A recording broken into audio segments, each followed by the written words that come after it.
This show is intended for adult audiences. You know, people with bills, backaches, responsibilities, and a functioning sense of humor. It contains strong language, stronger opinions, and the kind of jokes that might send the emotionally fragile into a full-blown meltdown. If you're easily offended, perpetually outraged, or think words are violence, this is your cue to clutch your pearls, grab a blankie, and sprint to your nearest safe space. Or, you know, just get in the sea. We won't miss you. For everyone else, buckle up and let's have some laughs. Rated D for dickhead. You are coping and seething. You just can't accept what you're seeing. Hello, you dirty little boys. Are you interested in my body? I'm gonna come. Nice tits. A real set of badonkers. Packing some Doban Hunkeros. The power of one. The power of two. The power of man.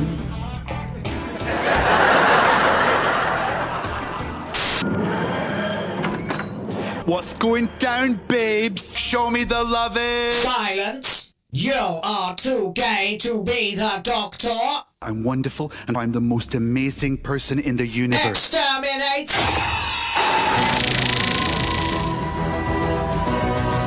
These people are making a lot of money, print money, cash, money, well, capitalism.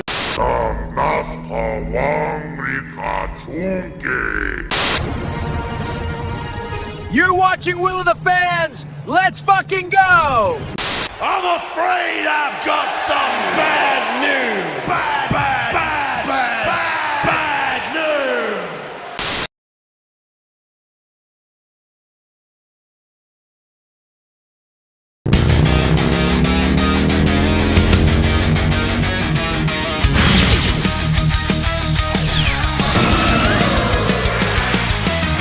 Engines roar through the ash-gray skies. The wasteland burns, but hope won't die.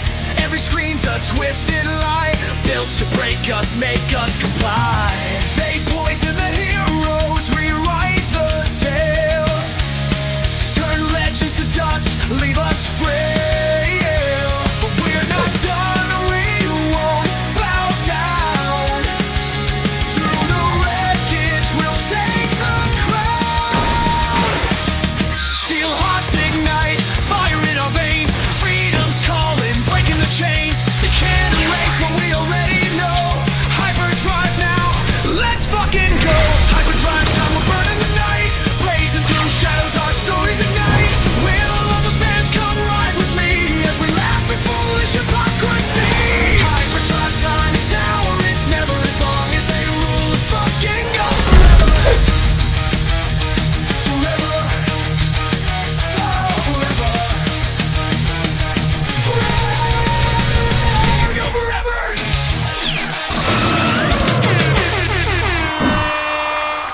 Yeah.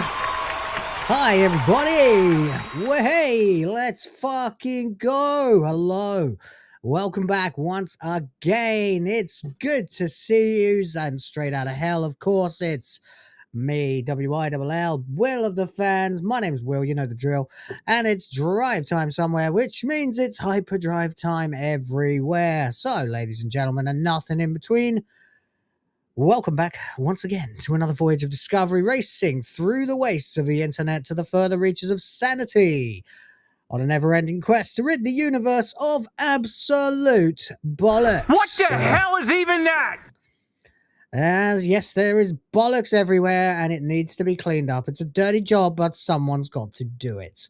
So before we set off, please ensure you keep your brains inside the vehicle at all times with your eyeballs firmly screwed to the screen. Let's see who's here already. It's always nice to say hello to Derek Smith, jumping in with the pre-like hours ago, 3 hours ago. Toasty over an hour ago as well, here with the Ryan emojis. We miss you, man. We miss you. Heard he's a cartoon now. Anyway, St. Hugo is here as well. Shout out to St. Hugo, absolute legend, jumping on the old GIGACHUD tier of the GRIFT force recently. Like a king. like a king who cares what happens to me. Thank you very much. Stephen Bromby is here as well. How do all? Stream is pre-liked and the thumbnail I approve. I guess you are referring to my latest inappropriate version of Amelia, which yeah, last minute edition. That one I had her sitting around in Grok doing, well, not doing nothing, I can tell you that much, but not anything I could put in a thumbnail, so I just went with the first frame. I think it worked out quite well. It makes my point. That is what I'm currently working on. It's not finished yet. Maybe I can show you guys a few clips that I've just begun kind of tinkering around with a little later on. And the song too, actually, I could upload and show you that, but we'll see how we do. We'll see how we do. Yeah, we've got a lot of craziness that's going on for a Monday. It's actually been quite the developmental, is that the word I'm looking for? Maybe consequential? I don't know. Interesting. We'll stick with that one. It's been an interesting couple of days for the news. It's been a good, let's see, 2 days since I actually did cover any news. So that gives it some time to build up, which is always nice. Hey, Triple J is here as well. Shout out to you. The OT is here as well. All great news for Rupert Lowe and Ben Habib.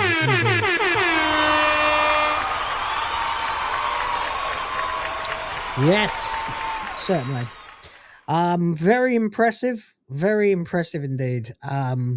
Rupert Lowe went from someone I barely knew anything about to someone I actually dived in and researched after about 1 minute of watching his Restore UK speech. I think the consensus is this is the guy.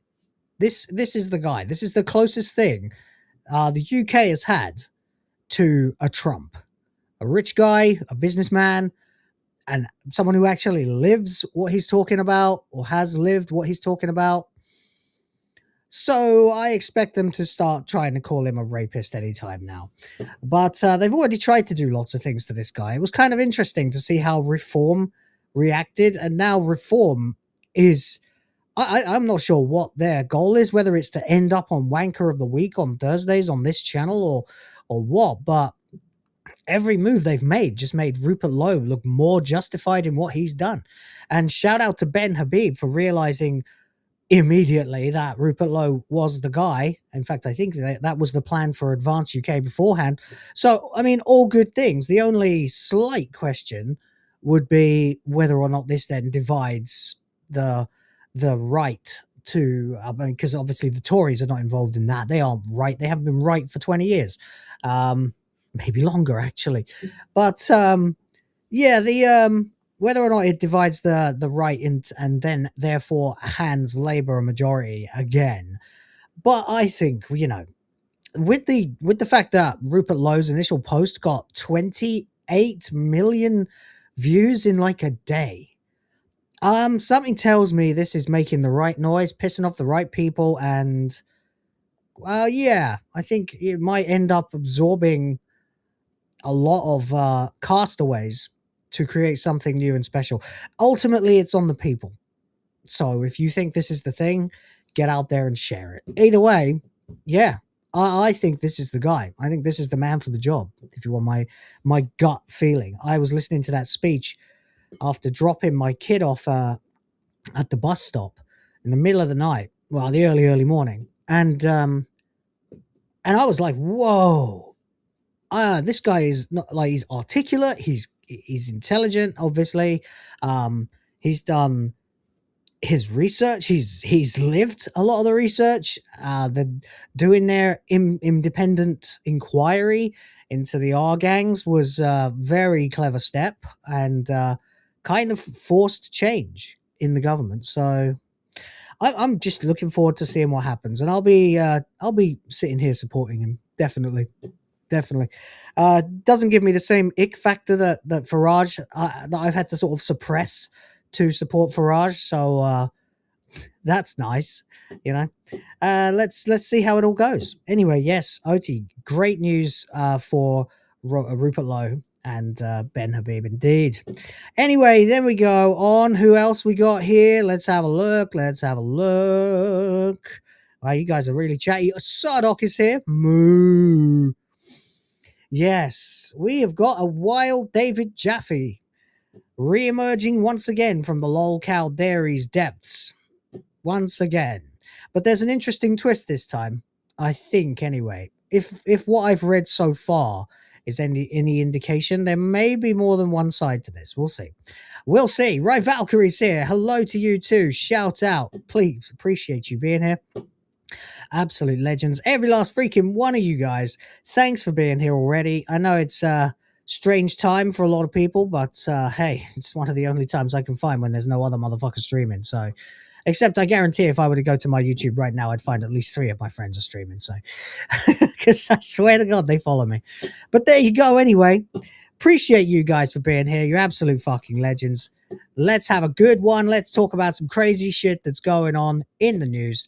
And if you're liking the stream, you know what to do. I'd like you to hit that like button. It would make all the difference. Don't forget also to find and tickle the absolute love out of the love button. Lube your fingers up first, of course.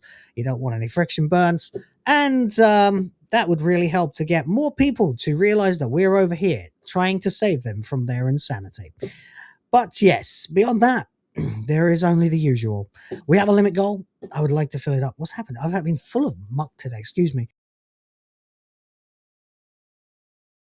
God, what a pain in the neck, literally. Yeah, it was hell recording a video earlier on. I don't know what's going on. Everyone's got like low-key flu in my house at the moment, but it's really not making us feel bad. It's just messing us up. Anyway, yeah, your in-flight entertainment can be found by hitting the join button and joining the GRIFT force. That would really help out. And you can get the emojis and all that other cool shit, a back catalog and lots of other videos that are only on the channel for members only. And it also helps to keep this ship in the skies, as it is actually pretty vital at this point to keep the ship even off the ground. So thank you very much. And of course, don't forget, if you have any questions or comments, sarky comments, whatever you want to do, really, just tape it to some cash, throw it at my head, and I'll be forced by honor to respond. And probably play you some amusing little clips too. So let's get into that. But of course, before we start any and all of that, let's get into the actual freaking content. There have been a few weird little moments that have happened in various different sectors of gaming, and of course Hollywood as well. Almost too much to keep up with, so I'll be trying to cover as much of it as I can for the next couple of hours.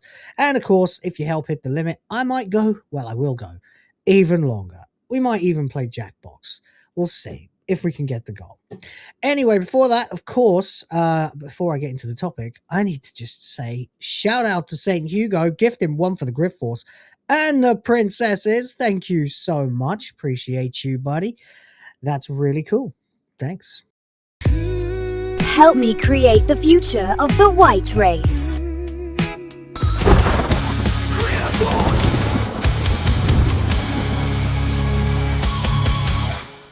Yes. All right. We're going to take a look at what the hell is happening in Hollywood, because everybody at the moment is freaking out about AI.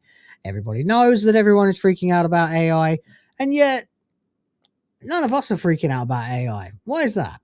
I wonder if that's because we don't really care how it gets made as long as it's good. Well, let's take a look. Now, this is a couple of days ago, of course, but let me get this aligned right for you guys. From Geeks and Gamers, we had this scene appear. Now, probably you've already seen it. Everyone and their mums has seen this. I thought it was just some random thing. I didn't realize that it was just some random thing that was going to get Hollywood to collectively shit their pants. And in doing so, make all of us very, very happy. Because if there is one industry that does not deserve to live beyond 2026, it's Hollywood, baby. They haven't made anything that I can think of that I have enjoyed in several years now. It's, well, maybe 1 or 2 little things, but really nothing to no one. So, honestly, if AI is the meteor heading for Hollywood, then, well, let it become a crater already. Please. I have no sympathy for any of these horrifying, degenerate psychos. None whatsoever. Absolutely don't give a crap. But we'll see anyway. So this is the image. It's from an AI-generated video of Tom Cruise and Brad Pitt having a fight. It was posted on X, of course, from an AI called Seedance 2.0. Which is actually one of the most impressive visual renderers there is, and is the newest leap forward, apparently, giving Hollywood a run for its money and mounting fears that the entertainment industry, as we know it, is about to become obsolete. Yeah! Gotta love it. Got to love it. Oh, of course, by the way, excuse me, don't forget that if you want to show me anything or add anything, just ping it to a super chat and I'll have a look.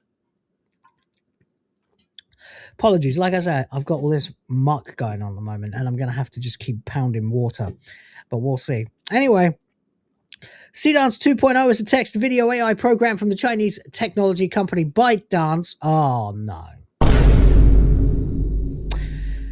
Of course it is. Of course it is. Which also owns TikTok. Yeah, they own a lot of things. A lot of things.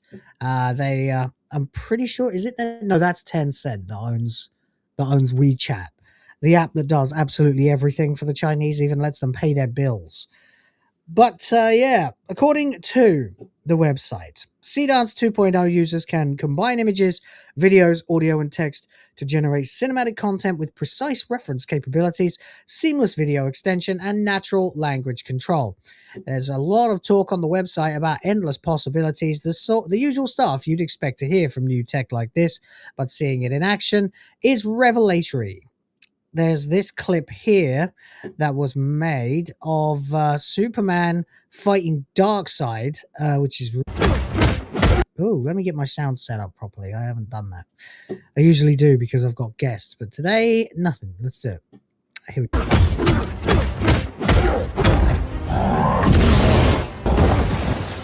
All right, this is ridiculous. Even by like the standards we have, and I've seen a lot of you guys in the chat do an awful lot of really, really, really cool stuff using AI, but I've not seen that looks as authentic as this. Like, I don't know quite what I'm trying to say, but the moves, that eye beam in particular is very impressive. Where he zaps him with that. That looks like it's straight out of the Snyder movies, you know. Pretty cool.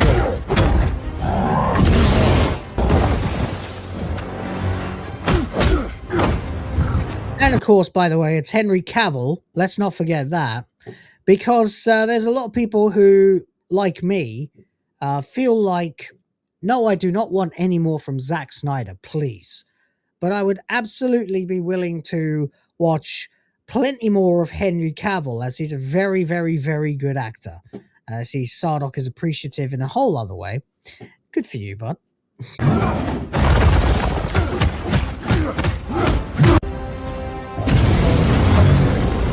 Yeah, that's really good.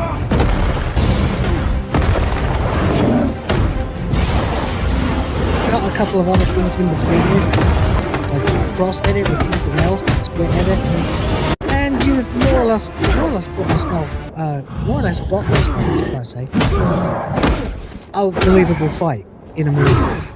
Although let's be fair, at a certain point it just becomes the long big punch up from from the Fast Show. You know? You gotta do more than just have endless punches.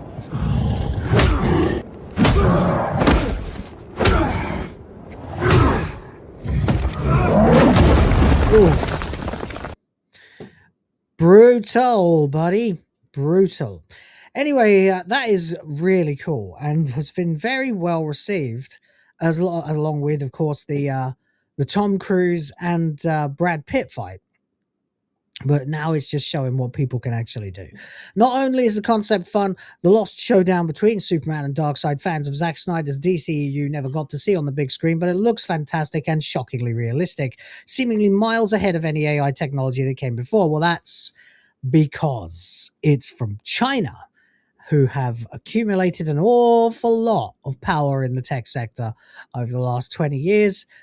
Probably too much power, if you want my honest opinion. This is it's not great. It's kind of like robbing Peter to pay Paul. You know, yay, bye Hollywood. Oh no, it's China. You know, not the greatest news, but hey, whatever. I guess at the end of the day, it's what you do with it that matters. But it's just China's terrifying, you know, and they really are not feared enough, I think. But hey, whatever. And of course, they are able to produce really quite incredibly efficient copycats of American tech for fractions of the cost. You know, now not rob the rich to feed the poor. That's what you want to be doing. Well, sometimes it depends. Depends how rich, how poor, and can the poor actually work. But that was Robin Hood. Robbing Peter to pay Paul means, you know, you have to sacrifice something to get something else, but the thing you end up getting is really no different. I wouldn't want an all Chinese powered Hollywood industry or movie industry instead of a Hollywood powered movie industry. Although I guess it's a lot harder to find, you know, open supporters of piss stain in China. Though really, I've got to be honest, I haven't done enough research to say that confidently either. So there we go. They have their own different types of perversion there. But there you go. Anyway, the thing is, whenever say a new iPhone comes out or a new Android, new Samsung, usually it's an iPhone though, and a new technology gets added to it, it's only about 6 to 8 months before a cheaper half-price Chinese knockoff version is available. And those are the ones that people will buy because they're not overpriced up the arse. So that's more or less exactly how China has got to where they are now. Hell, even my phone that I'm literally looking at while I'm talking to you guys is a Chinese company, Realme it's called. And the phone is very impressive, you know? But there we go. Anyway, and so there we are. Seedance 2.0 has 3 pricing tiers ranging from $9.90 to $49.90 per month, which basically means that if you're paying for Grok or Super Grok, this might actually be cheaper. Lost your patience waiting for the San Andreas Rift to take care of Hollywood. China is then, I guess, for now. But yeah, for that, your wildest fantasies can come true, and as the next video shows, it doesn't stop at visual likeness. So this, of course, is the next thing that I wanted to talk about, because clearly China has no chill when it comes to what it will allow to be shown and seen. There's another element to this as well, of course, which is that copyright rules and laws in Asia are nowhere near what they are in the West, not even close. Just literally living where I live, you can drive down the street and you can see a McDonald's logo incorporated into someone's name where they're selling like fried chicken out of the side of their house. It is like that. It really is. They have the franchise in the Philippines, the fried chicken franchise called Jollibee. Somebody opened one called Jollibee. I don't know why. That's a stupid name. It's even stupider than Jollibee. But they can't do anything about it because there's no fucking laws to protect them. So there you go. Anyway, this is all pretty interesting because this is like fucking impossible to tell the difference, I think. We're very, very, very close now to I can't tell if that's real or AI. But let's have a look anyway. I mean, it's a movie, so none of it's real. But after the initial fight, somebody decided that it would be really interesting to add another layer to it. And here it is. You killed Jeffrey Epstein, you animal! He was a good man! Whoa! You sure about that? I mean, even if he wasn't the ringleader and was in fact a pawn or a puppet, he totally abused the fuck out of that system to get himself wealth and power. So I don't know how good a man you might think he is there, fake Brad Pitt, but He was a good man! He knew too much about our Russia operations. He had to die, and now you die too. He knew too much about our Russia operations. Shit. That's fucking fire, buddy. Oh dear, what we got next? What do we got next? We got another one. Let's have a listen. Epstein was the key to our evil Russian operations, but no one will ever know, because the truth dies here. Epstein... Fuck. It's just weird seeing Tom Cruise playing, like, a villain, an obvious villain. Who refers to their plans as evil, other than, like, Dr. Evil? You know, at last my evil plan will come to fruition. Says no one, other than Dr. Evil, maybe Dr. Claw, maybe Sauron. You know? One was more the time. key to our evil Russian operations, but no one will ever know, because the truth dies here. Gunshot the next part. Holy shit, buddy. So there we go. 7-year-old unable to maintain single cohesive storyline while playing with action figures. Why is that from The Onion? Anyway, yeah, is that Sea Dance? Yes, it is. Oh no. Oh no. Oh dear. Well, there you go. All right, what else have we got here? Someone has totally stolen the plot of my Project Z movie where me and my friend are ripping off Goku and Vegeta for 3 episodes until effectively the black guy version of Majin Buu shows up and we both fight him. Not because he's black, but because he kind of looked like Majin Buu, my friend. He was a big dude with a very smiley face, and he just kind of reminded us of Majin Buu, so we put him in it as the bad guy. You'll get to see this one day, by the way. When we get to a certain number of memberships, I will start uploading my college projects for members only, Rage Beta and above. You'll get to watch them.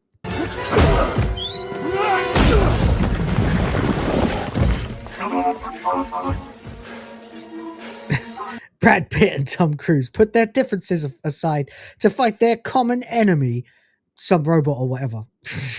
That's really well written. That sounds like something I would write if I was doing the script for or the title crawl for a Star Wars piss take or something like that. Anyway, by the way, Sardoc is here for £2. Dr. Eve L. Genius. Indeed, Dr. Eve L. Genius. That's right. Perfect. That's I feel like there was a character whose name was Eve L. something a long time ago. 1 second. Was it the Beano or the Dandy? The Dandy comic had a comic book. I had a comic strip that was called I Hate Miss Eve L. Powers. And it was about having a teacher who's actually a supervillain. Wow, I cannot find any evidence of it at all, but I'm sure it existed. But that is funny that you should come up with that. Although, yeah, pretty fun. All right, buddy, thank you very much for $2. Appreciate you. Would love to get some more of that. Thank you for helping fill up the goal. Cheers. Yeah. And that's legit currency. Appreciate you. Alrighty, let's move on then. So they're fighting some robot or whatever.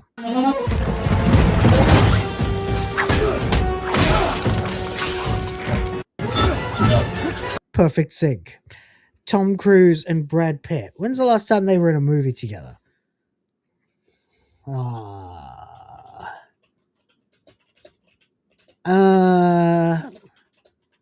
Is it Interview with a Vampire?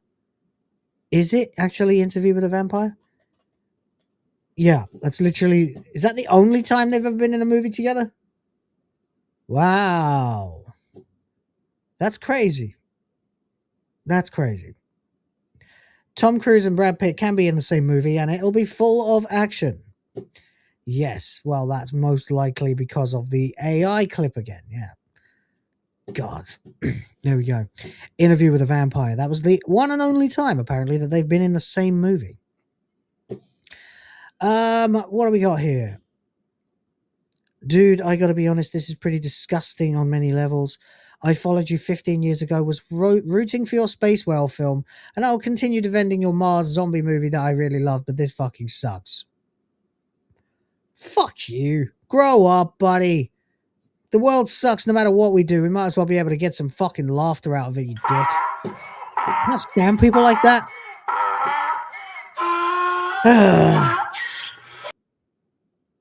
Sanctimonious pieces of shit. Yeah, there they are. There they are. Yeah, it's kind of funny, really, isn't it, when they look so damn effeminate in that movie? Oh, well. There we go. Anyway, that's where we're at now. Jeffrey Epstein knew too much, apparently. Anyone thought that Tom Cruise and Brad Pitt actually filmed that scene would be forgiven. Not only did the visuals make it seem like a real movie with the two stars trading blows, but the voices are identical to those of Cruise and Pitt.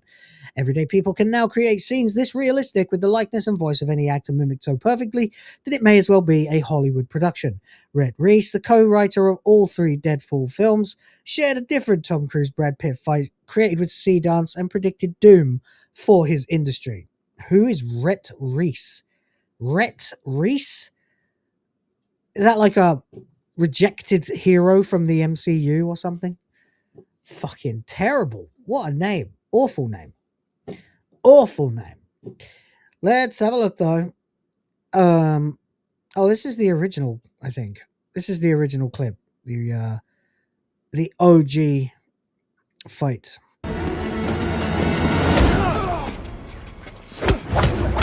Yeah, this is the original.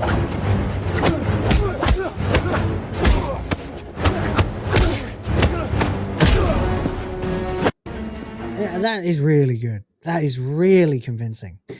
And this guy then, Rhett Reese, says, I hate to see it. It's likely over for us. Well, well, well, Hollywood. Get in the scene.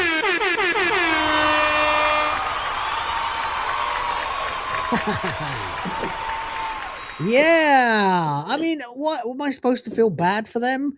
I mean, they haven't made anything good in 20 years. They are a non-stop source of communist propaganda. They actively despise the public, and they spend all their fucking time trying to virtue signal and tout a bunch of commie gobbledygook. There is actually no reason to have Hollywood anymore. They can't actually produce anything. Even when they have successes, every last fucking one of them is a remake or a reimagining, or some other bullshit like that, or a what do they call it? A prequel, or a midquel, or some other, side story, some Gaiden. They don't actually ever have any ideas anymore.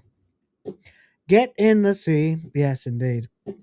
And incidentally, if you want to, you can go to Swag of the Fans, where you will find this charming design available in a different price. Obviously, I'm in Asia. It's available for you guys to get yourself now in various colors. This is our tribute to the war between the land and the sea, where instead of sending him off to have a lot of fish fuckery with salt, KLS just kicks Barclay into the ocean. And of course, she has a gun because, well, she's a maniac who moments later points a gun at a civilian and tries to force him to put his litter back in his pocket, even though beaches are cleaned every single day, even in the UK. Various colors available, all kinds of stuff like that. And of course, other designs as well, like, of course, the Amelia design that everyone is really enjoying. We have actually had our first sales on this one. So there's one you may want to consider. If you're a proud patriot, you can 100% check out this design right here. Did I share the right tab? No. Well, then I'll have to show you Get in the Sea again. No, I won't. No, I won't. It's okay. You did get to see that one. Yeah, the Amelia t-shirt's really nice too. just a simple declaration of your support. And indeed, yes, there is an Amelia cup already. That's right, that's available too. It's basically the same design, just split so that we have on both sides of the cup. You can get still here as well. Yeah, this is my support for the UK as we attempt to continue to make it clear to those, excuse me, in charge that we don't respect them and we want them to fuck off and we're not going anywhere. So there we go. Keep watching though, because I don't think it's been uploaded yet. My wife runs this storefront at the moment. Where are we? There we go. Amelia. And there's the back. Still here. Still here, buddy. We are still here. Like Morpheus. But yeah, there you go. There are other designs too. That's a placeholder banner. I'm going to improve it later. But wanted to get this launched. There's the missing Doctor design as well. It's a missing poster for the Doctor because, well, let's be honest, we haven't seen him for a while. You can see this one here. Yeah. Is a dishwasher safe? I'd be shocked if it wasn't. I mean, everything is these days. Basically, yes. What else? What else? I guess the design is not here yet, but after what Sardoc said the other day, make the Royal Mail effective again, a shirt too, Will. Okay, could do that. After what you said the other day, Sardoc, hang on a minute. I have one more to show you that's not been uploaded yet, but will be very soon. And that is this one. So you can probably get that on a t-shirt very soon, or a hoodie or whatever. And yeah, we'll put it the same way on the cup as well. One side him, the other side. There you go. So as requested, yes, I do take requests if you super chat them to me. And there you go. So just a quick grift for me. But yeah, all very cool shit. All very cool shit. And there we go. Yeah. Thanks for reminding me about that Get in the Sea. I hadn't actually thought about it for a moment or so. What is going on here? There it is again. I really like this one. It's just, it really cracks me up. I just think it's brilliant. I definitely am going to get this one myself. I just love it. Because I hate that fucking show so much. Awful, awful shit. So there we go. You can grab all of these at swagofthefans.etsy.com and help out Mrs. of the Fans, who will be running that as her own little business. So supporting me, that would be supporting her. Either way, you're supporting the princesses. Thank you very much.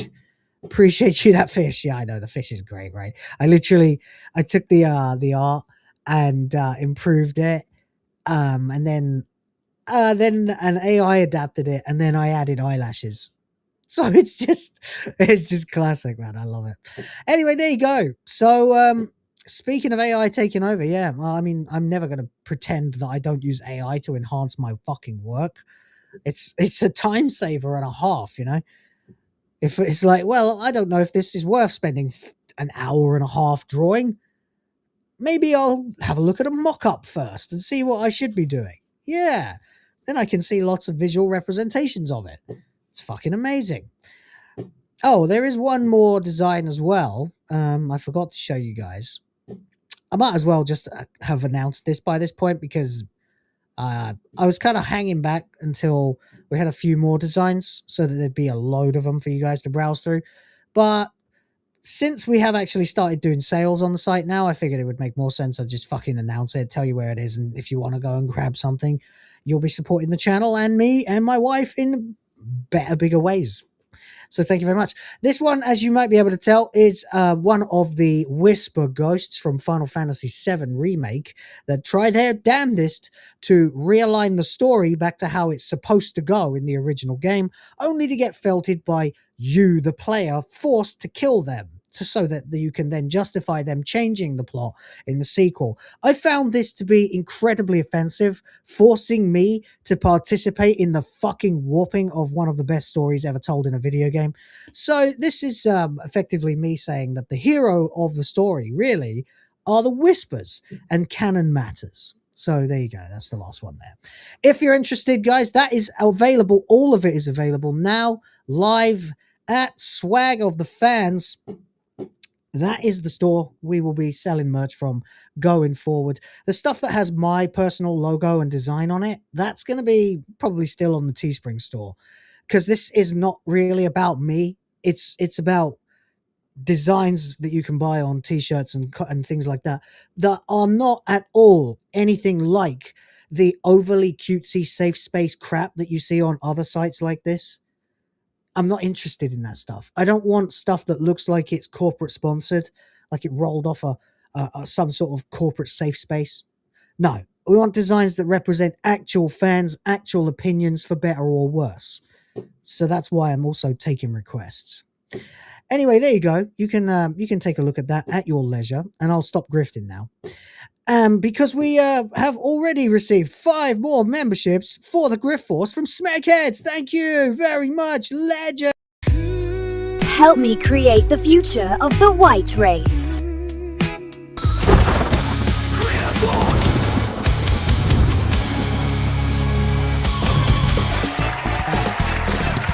Thank you very much. Appreciate you. Smegheads, let it not be said that I didn't play the He's a smee. He's a smee. He's a smee. He's a smig. Hey. Beautiful. Thank you very much. And thank you, Sardark. Apparently, yes, it does say microwave and dishwasher safe on the site. I'd be shocked if it wasn't, frankly. And honestly, that's about the only question that I have never asked the wife. So if I had, I would have been able to tell you myself. But yeah, if you go to that site, it is being run and maintained by Mrs. of the Fans, my silent partner in all of this. So appreciate you guys, and it gives her a real buzz when someone buys something on there. So, because she put a lot of work into learning all of this Etsy stuff and learning SEO and all this.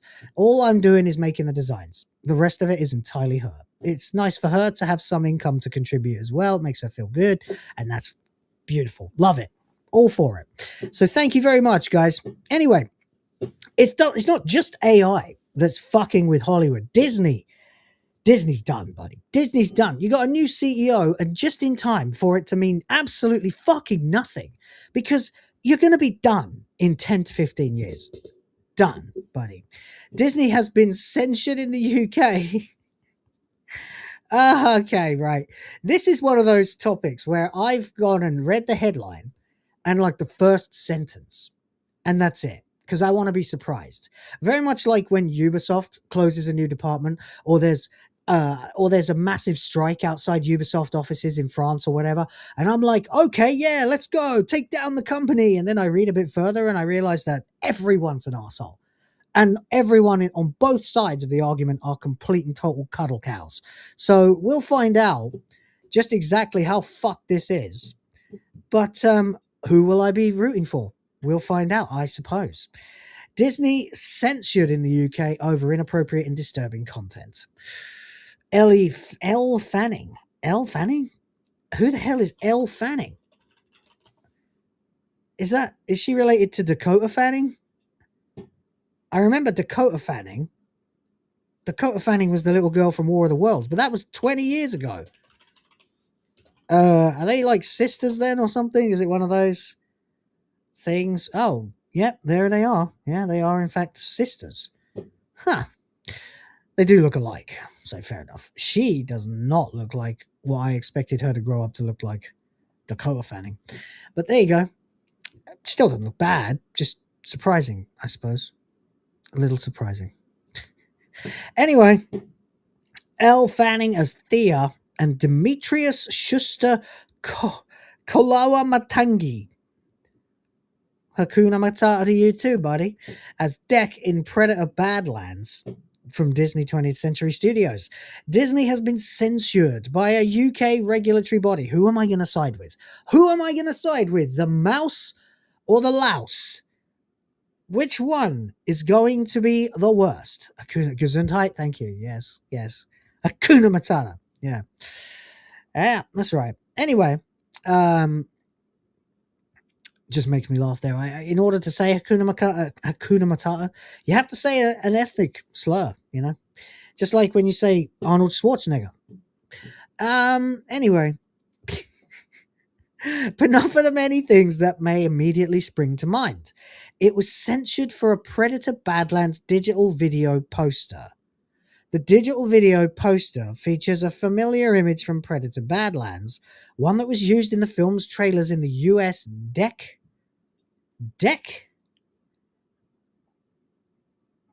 Oh, right. That's the name of the Predator in the film. Right, okay. They have names? What the fuck happened? What the fuck happened to you, Hollywood? You used to be cool. Now you're making sympathetic predators. And, of course, it's a black allegory. Of course it is. God, this is cringe. Oh, hello. It's Mr. Rouge. Hello. Shout out to you. I haven't seen you for a long time. How are things? So Disney's been censured by a UK regulatory body, but not for the things that may spring immediately to mind. Apparently it was for a poster. Deck, the main predator in the film, played by Demetrius GIGACHUD, lifts the severed torso and head of Thea, played by Elle Fanning, with one hand and examines it. The digital video poster also had other images of Deck along with the tagline, "Welcome to a world of hurt."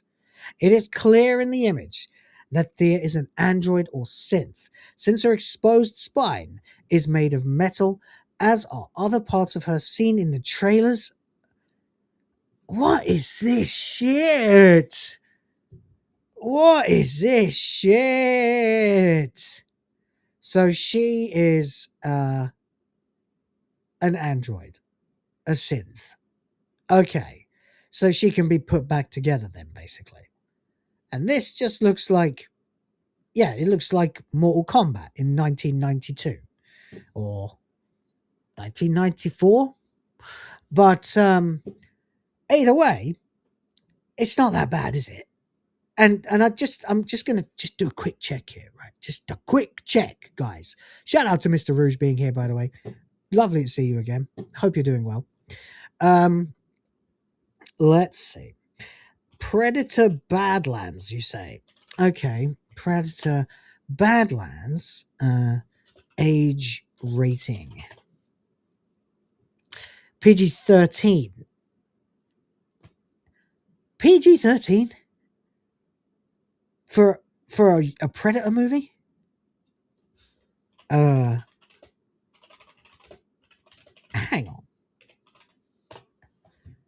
on. The original 1987 Predator movie was rated R. Right.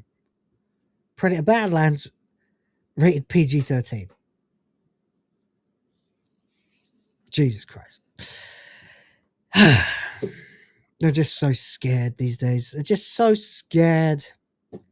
Can't even have this thing be a xenophobic, genocidal lunatic who hunts us for sport. It's got to be... Oh, I can't even remember. I remember some weeks ago hearing the plot to Predator Badlands and being like, what's this crap? He has daddy issues? He wants to be a peaceful predator or some gay shit?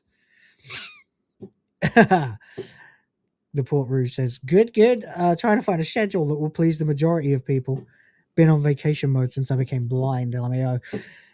Well, I'm streaming this time more or less every day at the moment. Pretty much around about this time every single day. I, like you, have also been trying to figure out my schedule so that I can get more people who keep saying they miss my streams to be able to find them. So that's cool. So this is where I'm at for we're in still the first hour. So there we go. But the UK's Advertising Standards Authority, or ASA, didn't see it that way. According to Deadline, the ASA, which regulates advertising in the UK, declared that the digital video poster featuring the image of Deck holding Thea's torso in the air was likely to cause fear or distress for young children. Okay. All right. I don't know if Sardoc is still here, but can I get a...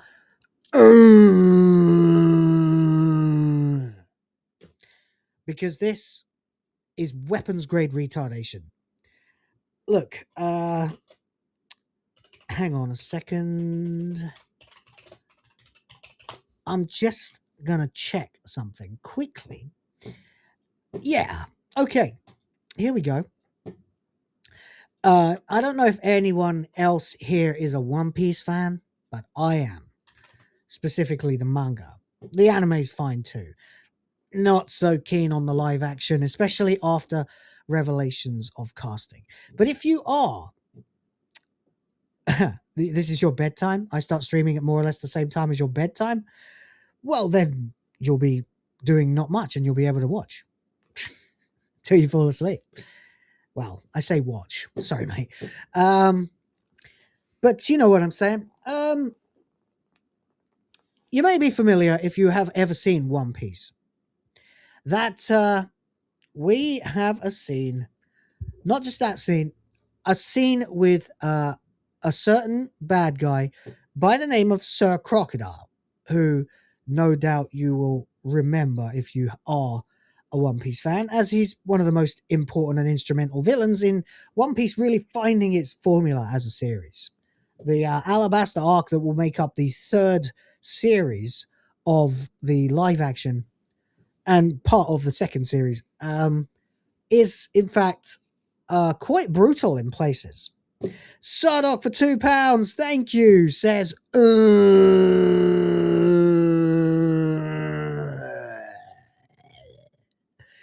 thank you very much, sir. Appreciate you. In fact, you know what? Fuck it.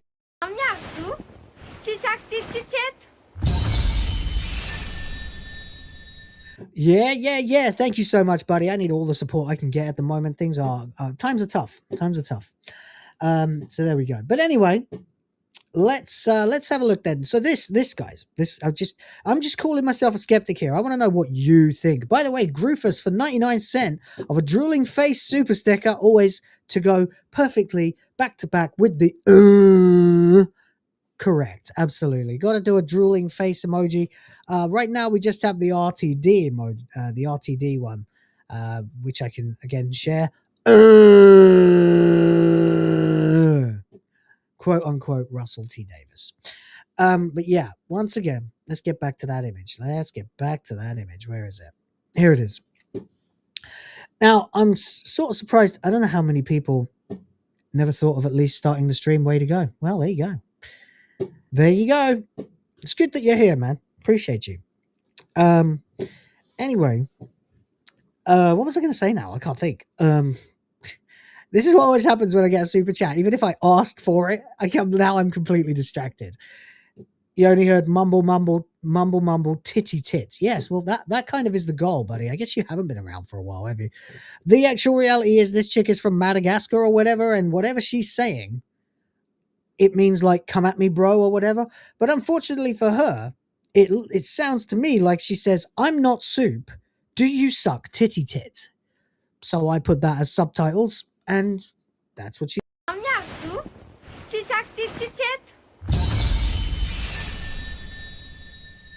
Literally just put some subtitles on it. That was it. I can't actually even hear it as not that anymore. It's been so long. It's been, 3-4 months we've been doing that. Tit. Yes. So there we go. Response. Yes, we do. Yes, we do. No one will ever be able to unhear it. I like when jokes that I make end with people saying that. Now then, is anyone here actually into One Piece? Because if you're not, it doesn't really matter. I'm not going to start waffling on about the story. But let's just say that in the desert kingdom of Alabasta, a man who can control sand is going to be all-powerful.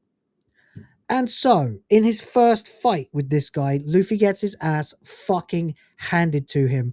And impaled. Now, does this look familiar to anyone? Like, I'm seriously, like, this is the scene. This is the shot. Like, corporate needs you to tell the difference between these two pictures. You know? Boom, boom, boom. Smakeheads is here. Says, I see both sides. Wow, that's interesting. You a fish? I'm kidding. It's PG-13, so they have to make sure to be careful. On the other hand, in Disney's corner, it is a synth. Still don't care, though. Yeah. That's kind of a thing. Yeah, look, I mean, yeah, okay, broader appeal to a PG-13 audience, so they make it a PG-13 movie. Reality, though, Predator is not supposed to be PG-13. It's supposed to be brutally violent and scary. So it annoys me that they even did it. If we're going to say then that they have to have it be PG-13 because of that, well, that's really up to them. But personally, I think it would be better if they just made it a fucking R rating. Especially as this should not be causing anyone to get offended too much, because this is no worse, really, than this. I mean, sure, okay, she's cut in half, clearly, in this picture, but Luffy's run through with a giant hook in that picture, and that's from 1999 or 2000 or 2001 or whenever the anime got to this point. So, you know, kids are not that stupid. They're not that, you know, this is a show that's been, One Piece has been around for the better part now of 30 years and has had lots of bits like this. Lots of bits with guys covered completely in blood. Never got censored by the UK. Not yet, anyway. Who knows? My country is absolutely capable of terrible things like that. But I don't see why they should be going, oh, that's not very good, is it? Because to me, these are the same picture. They're the same. Like, this is just exactly the same thing. You replace the silhouette of someone being impaled by having her slightly visible against a lighter backdrop while cut in half with the knowledge that she is, in fact, a synth. And it just makes you go, whoa. I was a kid who actually was a little sheltered in my earlier years. Didn't see any horrors, didn't see any violent movies, really. I didn't see Terminator until I was in my teens. So, you know, I kind of was a bit sheltered a little bit from this stuff. Resident Evil 1 scared the absolute bejesus out of me. Because I was 11. But, you know, this wouldn't have bothered me when I was a kid. I would have been like, oh, wow. Oh, what happened to her? Someone goes, she's a robot. Oh, okay, cool. There you go. Problem over. Problem solved. Thank you very much, Smegheads. Appreciate you for $5. Thank you for $5. Yeah, guys, please support the Grift Force and help me fill the limit bar up. We are currently at 27%. I would love to hit the goal and give you guys the boobers that no other channel seems to be capable of generating. That's right. That's right. I'll say it. Everyone else says it. Mine are the best. The best. The best of the best of the best, sir. So I just don't understand why they'd be censoring this. It's stupid. But the UK's Advertising Standards Authority, or ASA, didn't see it that way. According to Deadline, the ASA, which regulates advertising in the UK, because everything has to be fucking regulated in the UK at all times. All the time, guys. All the time. Have you filled in the appropriate forms to be able to blink your fucking eyes? Shut the fuck up, UK. Get in the sea. Declared that the digital video poster featuring the image of Deck holding Dia's torso in the air was likely to cause fear or distress for young children. No, it's not. It's not likely to cause fear or distress for young children. It's likely to make them go, huh, cool, I want to see that. Even in the UK. Then, of course, they go see it and realize it's fucking terrible and regret seeing it. If anything is likely to affect this movie's sales in the UK, it's going to be that face. That face is fucking horrifying to look at. That's way worse than a girl being cut in half and picked up. It's stupid. They just don't actually understand people at all. This is the big problem with the globalist managerial state. They don't. Whatever they had to sacrifice to get into the positions of power that they find themselves in, the cost is to be totally desensitized and disconnected from the rest of humanity. It is genuinely baffling how they can be like this. Baffling. I don't get it. But anyway, there we go. Disney via 20th Century Studios, the new name for 20th Century Fox after Disney bought it. By the way, that's just sour grapes. Challenged the censure, appealing to the ASA by mentioning that Thea is a robot, not human, so it isn't gory or violent. Disney said the image appears for less than 2 seconds within a 10-second trailer, making it commensurate with a film of its rating and nature. It's the clash of the... it's the clash of the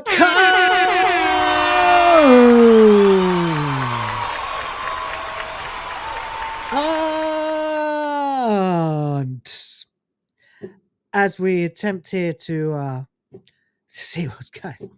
Look at this cringe, man. It's so bad. It's so bad. Oh, no.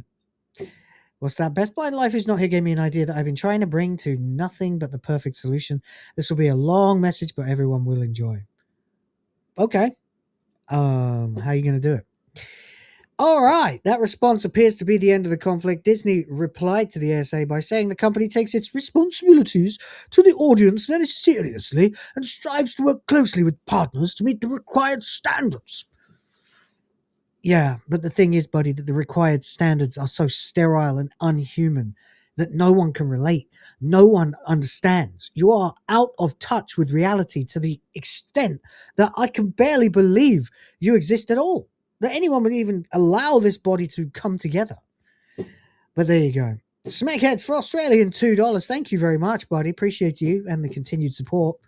Says same age rating. Cartoon versus realism was the problem. Apparently, I don't know. It's just baffling, really. I feel like they should, like a Predator should not be PG-13 in the first place. I just don't think it should. It's an adult brand. But of course, if we've learned anything from Mr. Pistane's Island of Adventure and the people associated with it, the heads of all these companies were talking to each other. I mean, Activision, EA, all these guys. If Bobby Kotick was in a relationship with Pistane himself and was writing emails to him about I'm all for indoctrinating kids into an economy. Whoa! Then, yeah, for sure, Disney, EA, they're in there too, saying similar shit. And if they're not in the actual files, I still don't believe they never said stuff like that. 100%. There we go. There we go. Anyway. Go for it, Danger Island. Thank you very much again for two. He's a smee. He's a smee. He's a smee. He's a smig. Hey. Appreciate you, man. Thank you. All right. I get an idea that you've been trying to bring to nothing but the perfect solution. I'm curious, Mr. Rouge, what you are going to do next. All right. In other words, Disney acknowledges being censored and will either ditch the ad or change it. Okay, well, there you go. Disney, once again, now being censored in the UK. It's kind of the clash of the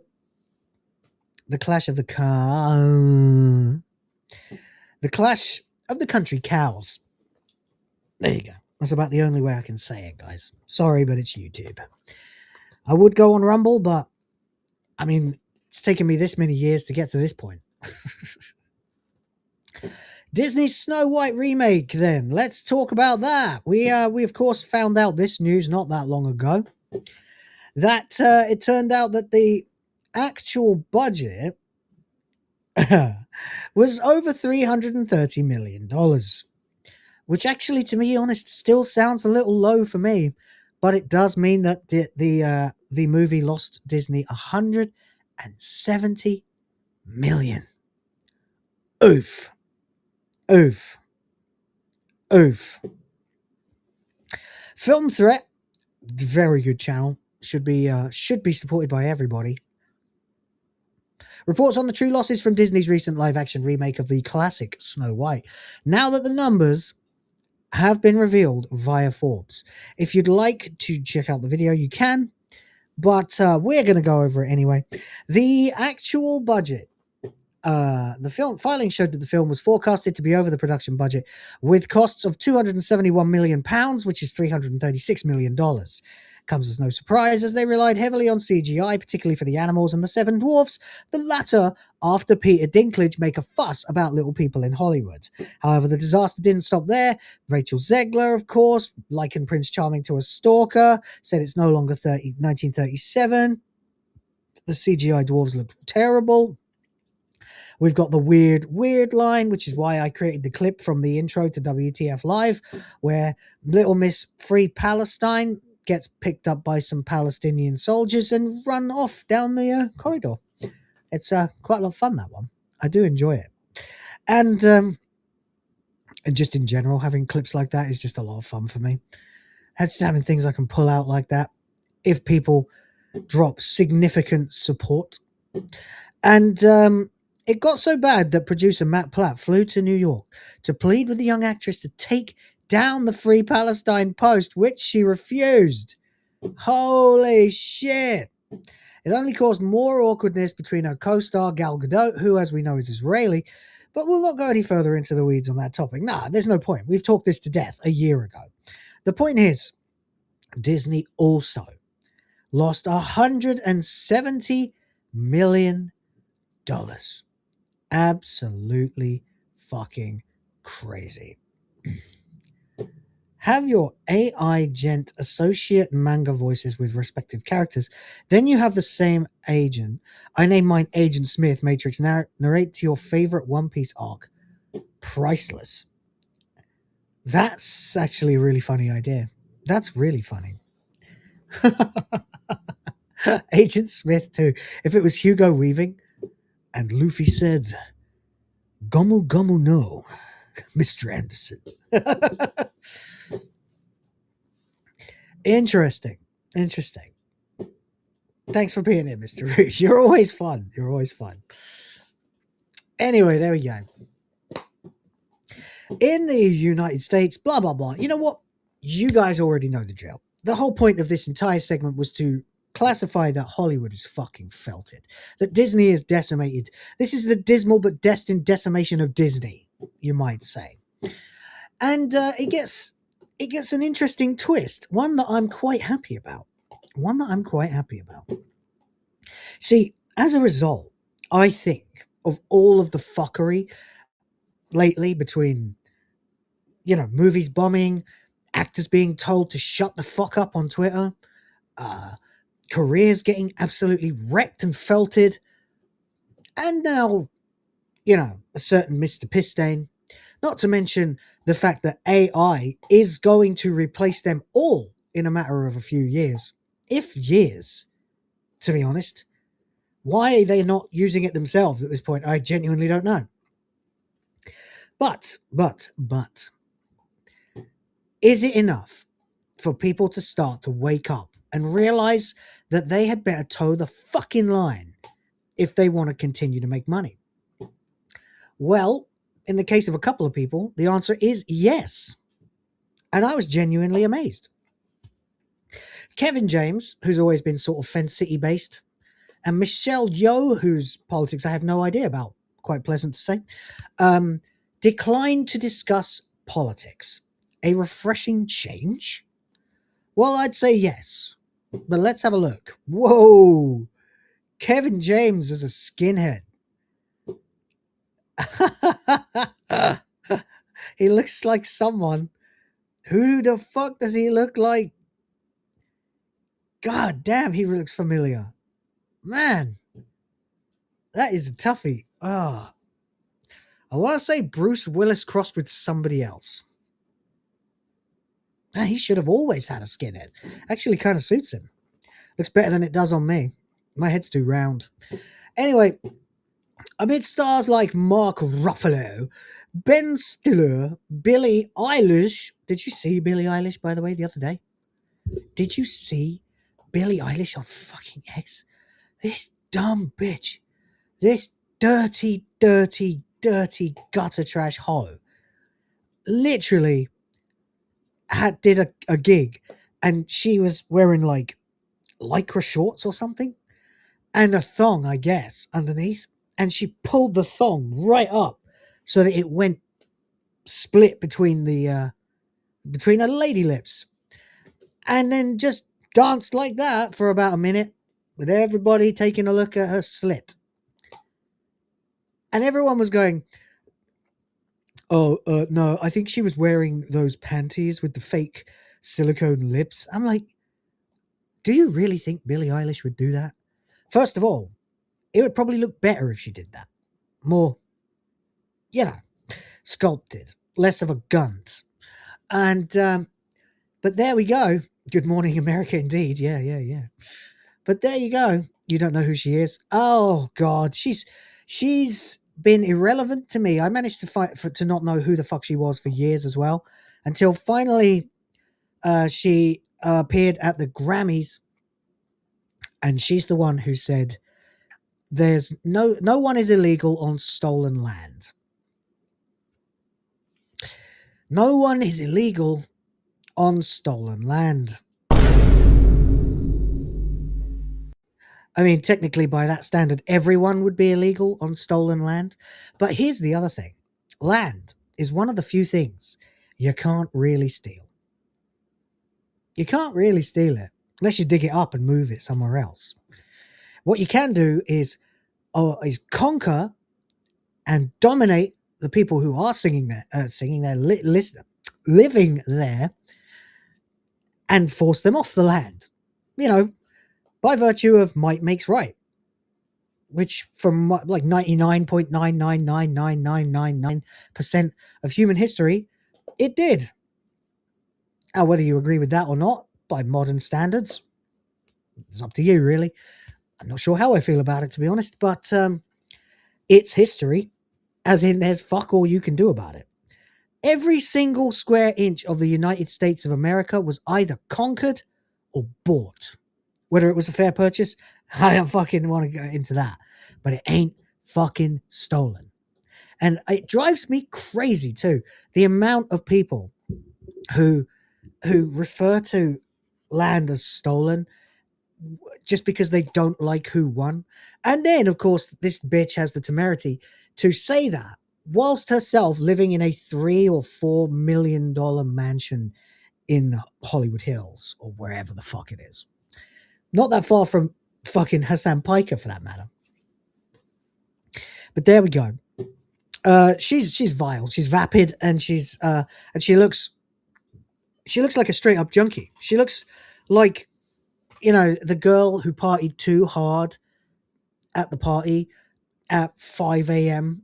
Still there, still trying to dance, still trying to score a ride, and no one's interested because she smells like vinegar. You know, she looks like genuine trash. Like, really, I can find a fucking picture of her now. It is actually it's appalling. How much like she looks like a strung out junkie. Let's see if I can find a truly hideous picture of Billie Eilish. I can't show you the picture of the thing that I'm actually talking about. Okay, here we go. This'll do.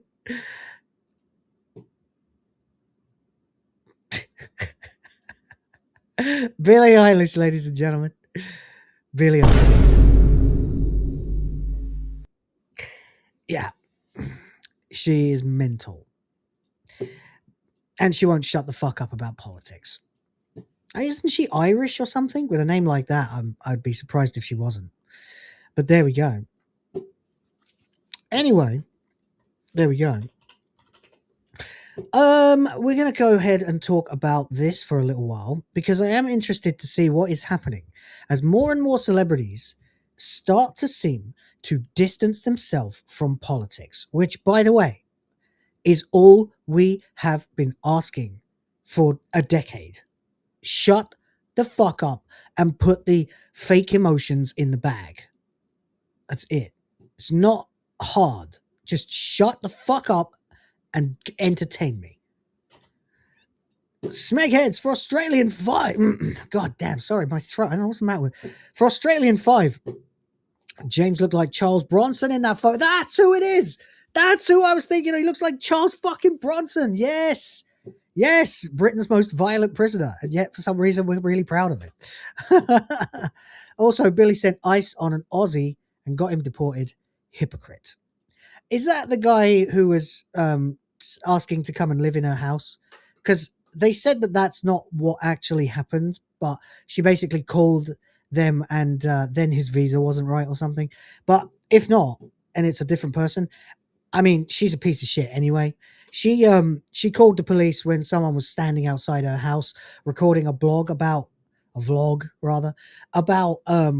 you know, how he wants to go and try and get into her house. Yeah. There was another guy. It was a guy from like Lad Bible or something was there as well. Everyone's ripping on her. She looks like she really has gone up the ladder of absolute dickheads. It's actually kind of a miracle we haven't had her on Wanker of the Week. Maybe this Thursday. She really needs to be on that list. She really does. She could go far this year. Anyway, thank you for more support. Absolute legend. 5 Australian. Thank you so much. We need all the support we can get right now. Appreciate you, buddy. Thank you. Thank you for $5. Thank you for $5. All right. Legend says, and we're at 35% now. Let's get some memberships. That would be cool. I'd like to drop more content behind the member paywall, but they've fallen off a cliff lately. So anyway, Kevin James as Matt Taylor in Solo Mio. Is that like, oh, Solo Mio? Is that what that's supposed to be? I don't know. Michelle Yeoh as Evelyn Kwan Wang in Everything Everywhere All at Once. Decent movie. Very, very fun movie. Amid stars like blah, blah, blah, and many more sharing their political opinions at every opportunity, actors Kevin James and Michelle Yeoh recently declined to talk politics when asked by reporters. Well, I mean, let's be honest here. We all saw what happened when Brie Larson started changing her tune, when reporters started asking her for her feminist takes, and she started saying, I don't think you want me to answer that. People don't really care. I'm not. Why would you ask me that question? It's not really got anything to do with me. Long way from back in 2018, guys. A long way. But yeah, Brie Larson since, and I can't believe I'm saying this, had a bit of a redemption arc. Little bit of a redemption arc. Kind of cool. Not bad. Now she doesn't want to get involved in politics and start spouting off crap that alienates half her audience. Wow. Well, the wonders never cease. If you could potentially be entertaining 100 people who buy tickets, or 50, which would you rather? Shut up. It's not hard. First, Kevin James, who stars in the Angel Studios. Oh, it's Angel Studios, really? Those are the guys who made Sound of Freedom. Remember the name. Solo Mio spoke with Variety about the film, and although the article doesn't specify how the topic came up, he talked about his hesitance to get into politics. He said that there are experts who know much more than he does about the subject, and he prefers focusing on what he can do, delivering a fun, heartfelt break from the craziness of the world. You fucking king!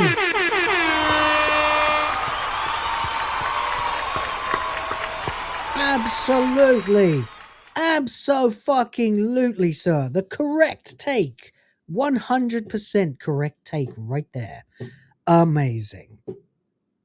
Says, while he recognizes that what the stress life brings is necessary, he believes people need a break to look around and find the good in things. Oh, I'm giving him another one. Based! Hyper-based.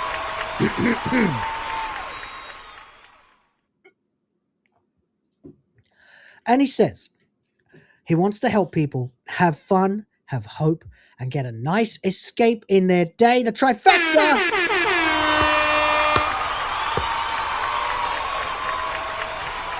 Ultra-based take. Ultra-based. Isn't it just like that, though, Groofus? Yes. That's what movies are for in the first place. Exactly. Exactly. All right, where are we at? We got 1 hour, 20 minutes. 40 minutes left. Unless we get the goal, of course. Then I'll go longer. We'll invite the boys on, maybe, and play Jackbox.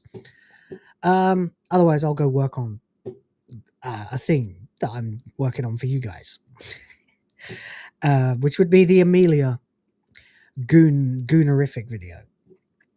As everyone has responded so very well to the Street Fighter one, including the people who also have Street Fighter ones. Kevin James, yes, yes, yes, absolute legend. Variety also reported on Michelle Yeoh, who recently attended the Berlin Film Festival for the premiere of a short film, Sandiwara, being asked about UK politics by a reporter. Variety assumes this reporter meant ICE and deportations under the Trump administration. Still not as many as the Obama administration, mind. Yeoh responded by saying that, that she isn't in the position to really talk about the political situation in the US because she cannot presume to say she understands how it is. Yeoh then concluded it was best not to talk about something she doesn't know about. I need a new sound. I can't just keep playing the fucking air horn.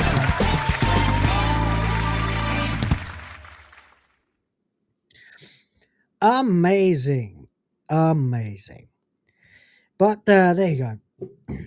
Kevin James and Michelle Yeoh declining to talk about politics surprises many, as there seem to be very few celebrities who pass up the opportunity to make their political opinions known. The problem is their political opinions are dog shit. Badly researched, given to them by handlers who are themselves fed a whole bunch of complete and total bollocks by the propagandists in California. And so there we go. Anyway, it goes on from here, and we have another person who has jumped in and decided, I'm not going to talk about politics either. And that person is Neil Patrick Harris. I know, right? I was shocked too. I'm pretty sure this guy was all for the legbot bullshit. What is going on? I can see messages on the EVMux side, but I can't see in YouTube. She received legal documents from natives as to when they could expect getting possession of the house she built on stolen land. Really? That's true. Yes, that's right. That's true. I remember this. Yeah, there was some whatever they call them. I don't know. I still just think of them as Indians, you know, but even though they're not from India, Indians, who said, yeah, they sent. She received the legal documents. So like, when can we get your house back then? She has 90 days before they ask the courts to transfer the titles based. Smegheads for Australian too. Thanks, man. So, yeah, I'm fucking soloing the bar at the moment. We're up to 37%. It says the gall of the reporter calling NPH embarrassing. Yeah, I didn't even know if that's what had happened yet, but we're no doubt going to get there. So someone called him embarrassing? What, because he wouldn't talk about politics? I mean, yeah, Harold and Kumar Go to White Castle had an NPH cameo that proved he's the right kind of cracked. I love that fucking movie. It's such a shame that Cal Penn turned out to be such a little bitch. And NPH, I try not to ruin for myself because I really enjoyed his performances in that, as well as in How I Met Your Mother, which was a much better show than people gave it credit for, and just the ending fucked it up. Particularly Barney, played by NPH, just one of TV's most funny characters of the last 20 years, definitely. And I don't care if that sounds gay or whatever. It makes me laugh, so whatever. Anyway, yeah, lay off NPH. We'll give him a chance to sort his mess out. We'll give him a chance, although he has waxed political before. But thank you very much for the 2. Appreciate you, man. Thanks very much indeed. And hopefully we can get the goal today. I'd like to keep this going. I actually have stuff that I could add to the stream that we could do. But there we go. Plus, I'm just need it. Another actor has joined Kevin James and Michelle Yeoh to decline to talk about politics in the press and in relation to their movies. And this time it's the self-described awesome star of How I Met Your Mother, Neil Patrick Harris, who refused to ascribe several journalists' politics to his new film at the Berlin Film Festival, or Berlinale, I guess that would probably be. Not sure. Might have to check that with my buddy from Germany. He said it was embarrassing. She said it was embarrassing to say that. Wow. All right, I will read it here. No doubt. Seabrew for $2. Thank you very much, bud. Says NPH was a part of the downfall of Doctor Who, so fuck off. Yeah.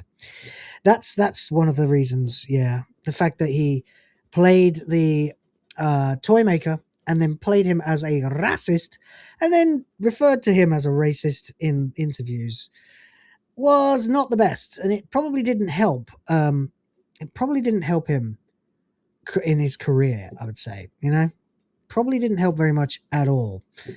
But you know what? You guys are helping me. So thanks. Thank you for $2. Appreciate you.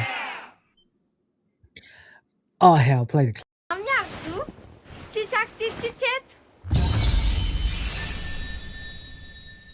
Some new names going green lately. There's a bunch of people who've subscribed recently after the Amelia video blew up. So nice to see some new names turning green. Go green for the princesses. It's literally the milk fund. Thank you. Paul Ashworth gets it. He's gifted one for the Griff Force and the princesses. Thank you so much, sir. Appreciate you very much. One more for the milk fund. Help me create the future of the white race.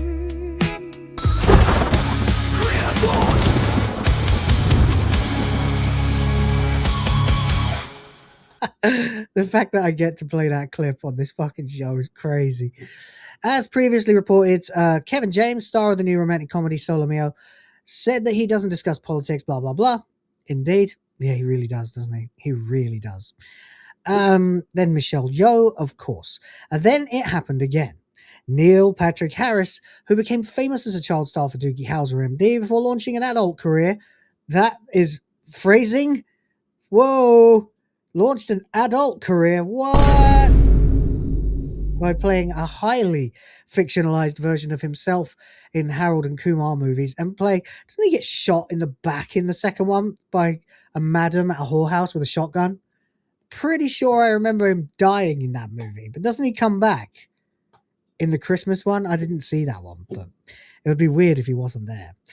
And playing the wildly popular Barney Stinson on How I Met Your Mother, attended the Berlinale, I think, to promote a film called Sunny Dancer about a summer camp for children with cancer.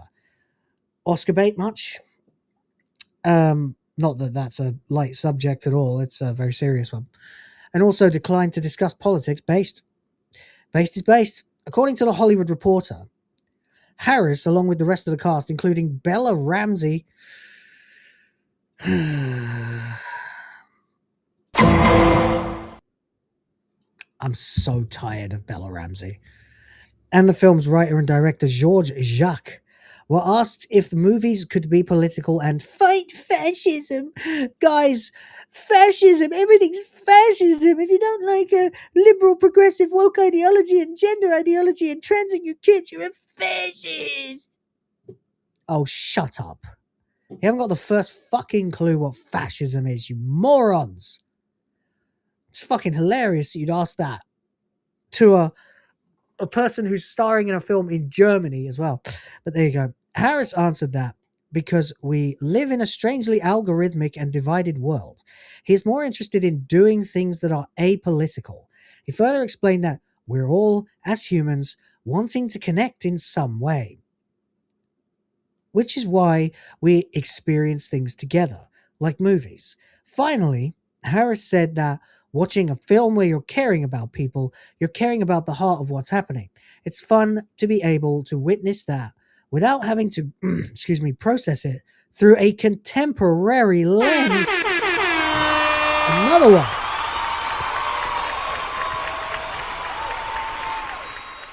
Look, credit where credit is due. Credit where it's due. That is a very, very, very base take. A very, very, very base take. And he should 100% be able to say all that. And without being called a fucking fascist himself. Unsurprisingly, the press was having none of that. Who wrote this? Was it a Brit? Alex Gerzo. Huh.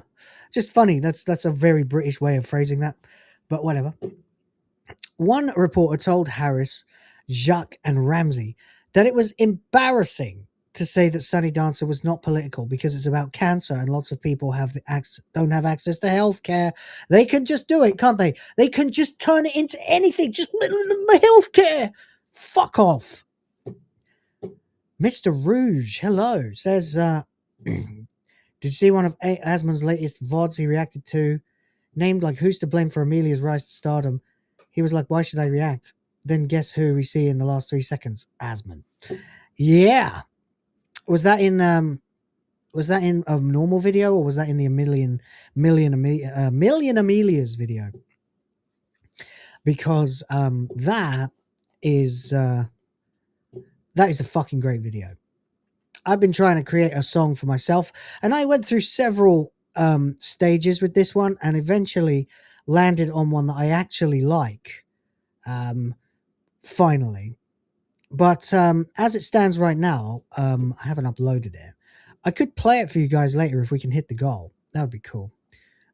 Just 1 second while I make sure that I'm up to date, actually, on donos, because I feel like I missed something. Apologies. Just a sec. There we go. Are we? Yeah, we're good. We're good. Thank you very much. So we're on 42%. Okay. Still half an hour to go. We could actually hit the goal. We could. We really could. Anyway, yeah, MagesGuild, I think, appears in that music video, along with several other people. Put Tommy Robinson's in there, Farage is in there. Probably want to edit a new version now and put Rupert Lowe in there. But there you go. Anyway, so they're not having any of that. It's embarrassing to say that Sunny Dancer is not political because lots of people don't have access to healthcare. Yeah, do you know why? Do you know why, reporter scum? Do you know why? It's because they don't qualify for it. Yes, that's right. They've either made too many mistakes or... I mean, hell, I barely qualified for healthcare when I first got here. I lost so much fucking money. So much fucking money. So much fucking money to deaths and births in the family in the last 2 years because of lack of healthcare, lack of insurance. I have insurance now. But there you go. Another asked Harris if he would dare to criticize his government and whether he thought democracy in the US is in danger. Harris first said, wow, then answered that while he has political opinions, he would prefer to be inclusive. Yes! Turn it around! Yeah! Amazing. That's actual inclusion. Thank you. And he never read this script as a political statement, but about a human growing up and having realizations about themselves. Well, there you go. There you go. Are these recent incidents indicative of a growing trend among actors, a new hesitance to get into politics at the risk of alienating their fans and costing the movie ticket sales from people who are tired of being lectured? I literally made a video about this today. It came out 2.5 hours ago. It's literally about why people don't trust entertainment anymore. Why, when we see the new James Bond, when we see the Tomb Raider with Sophie Turner, made by Phoebe Waller-Bridge, our immediate instinct is to go, oh, no. No, thank you. Not interested at all. It's because we've seen the pattern. We recognize the pattern. We see that these people are just here to try and propagandize and push messaging to us, and we're not fucking interested in it. We're not bloody interested in it in the slightest. Not remotely interested. So there we go. Anyway, Says perhaps, but it's important to keep in mind that none of these actors were ever particularly outspoken about their politics. But that's not necessarily enough. The fact that they are going on a record now saying, I don't want to talk about fucking politics, is making a lot of people happy. It's making the news right now. The news is about how these guys will not talk about politics. So, no such thing as bad press. And even if this hesitance to get political grows, there will still be outliers. Don't expect Mark Ruffalo to calm down anytime soon. I really wish someone would scare the living shit out of Mark Ruffalo. In Minecraft, of course. Just, you know, not they don't have to hurt him in Minecraft or anything. Just scare him in Minecraft a little bit, you know? Just, you know, shut up, you know? But if nothing else, many will find it refreshing to see a few actors who only want to make them smile. I am so very here for that. I'm here to try to entertain you guys, and hopefully maybe you guys will support me and give me some kind of income. These guys should be doing the same fucking thing, just on an exponentially larger stage. That's what they've done. They've made it to Hollywood. Hollywood used to be here to entertain people. And when they did, when they were interesting, when they were enthralling, people would go and they would say, oh yeah, I like that guy. He's really good in these movies, blah, blah, blah, blah, blah. Really entertaining, great actor. Anthony Hopkins. I would go and see basically anything with Anthony Hopkins in it because it's Anthony fucking Hopkins. He's awesome at his craft. So I would go and watch almost anything with him in it. Just stuff like that. Back in the day, oh God, there were people, Jesus, who else am I thinking of? Jackman, for a while, I would go and see basically anything that had Jackman in it. Swordfish, great movie. So glad I went to see that because I thought he was cool as Wolverine. You know? And it was great. It was great stuff. If you haven't seen Swordfish, by the way, check it out. Fucking brilliant movie. Still today goes in places you don't think it will. You know? They don't make them like they used to. Smegheads, by the way, is here for an Australian $5. You are being very generous today, sir, and I really appreciate it. Says AOC talked about what? Israel.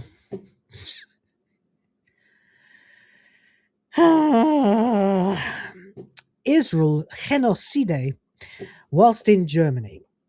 Talk about not reading the room. Remember, she was a bartender, now lecturing the world. She's one of the stupidest people in the world. She is, I'm not even joking. She has to have an IQ that's less than 100. Has to. Don't forget, folks, the actual average IQ on this planet is between 70 and 90. I didn't even know that. I always thought it was around 110, 120. I've always been a little bit above that, and that was, you know, yeah, I'm not touting whatever. My parents were like, hey, you're very smart, take this test. Oh, 127 when I was like 12, 140 when I was 30, you know. I'm like, okay, cool. I've accumulated some intelligence in my life. Lovely. I thought most people were, I thought it was like 100 to 140 was like normal. Nah. This chick probably has a sub 100 IQ. I wouldn't be remotely surprised if it was sub 90. She is dumb. Dumb. What's that? It's not just about being dumb, though. It's about, I just, where do you get off, right? Whatever happened to don't mention the war? We kind of had that as an unwritten rule after the Second World War. You know, we're not at war anymore, and we'll probably encounter some Germans in our lives. And if we do, we should shake hands and say, Guten Tag. You know? Don't fucking assume that it's okay to just start talking about shit like that. Like, why would you ever go to Germany and start talking about that? Oh my God. Oh my fucking God. That's absurd. That's like going to Wales and talking about the plight of sheep. Fucking tone deaf, brainless bint. Unbelievable. Smegheads, thank you for $5. You legend. Appreciate you very, very much. Thank you for 5 Dora. And Sardok for 2 quid. Thank you. Says her IQ does not exceed her shoe size in UK size. Ooh, buddy. Searing indictment right there from the man with the emojis. Thank you very much, buddy. A dog is a 50 IQ? Really? Well, I know that the average IQ in the Philippines is like 80 something, 82 or something like that. And, well, that's the third world. You know? They're very simple people, most of them, easily controlled by their government. Let's just say that. So, you know, not that I'm holding it against them. Fortunately, my wife is not one of them. She's way up there, much more in Western style, well educated and stuff. But it's kind of incredible, you know. Le Port Rouge. Hers must be way lower than a dog, because if I tell my dog to sit, she sits. Yeah, try telling Billie Eilish to sit down. Very good, very good. Thank you, Sardok, you absolute legend. Appreciate it.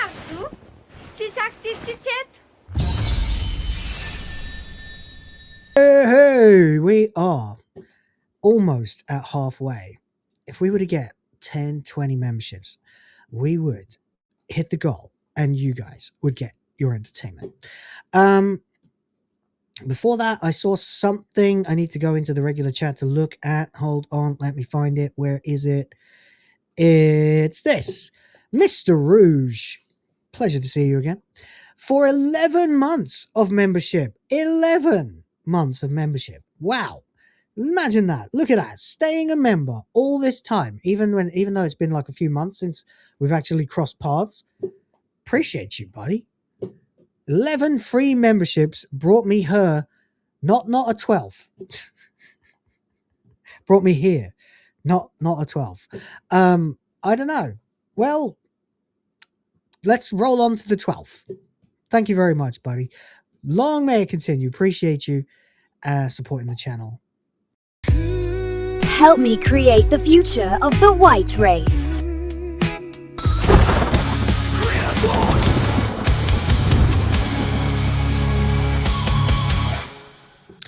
All right. I think that's about it. Reporters are the scum of the earth, aren't they? It really is actually embarrassing having to read some of the things that they say. And another person who is extremely embarrassing to have to talk about is David Jaffe. And you may be familiar with Jaffe, of course. He's a featured player in a particular video that I made last year that has been entertaining everyone for a while. Money, print money, cash, money, well, capitalism, raise a bunch of money, more money. Yes, that one. And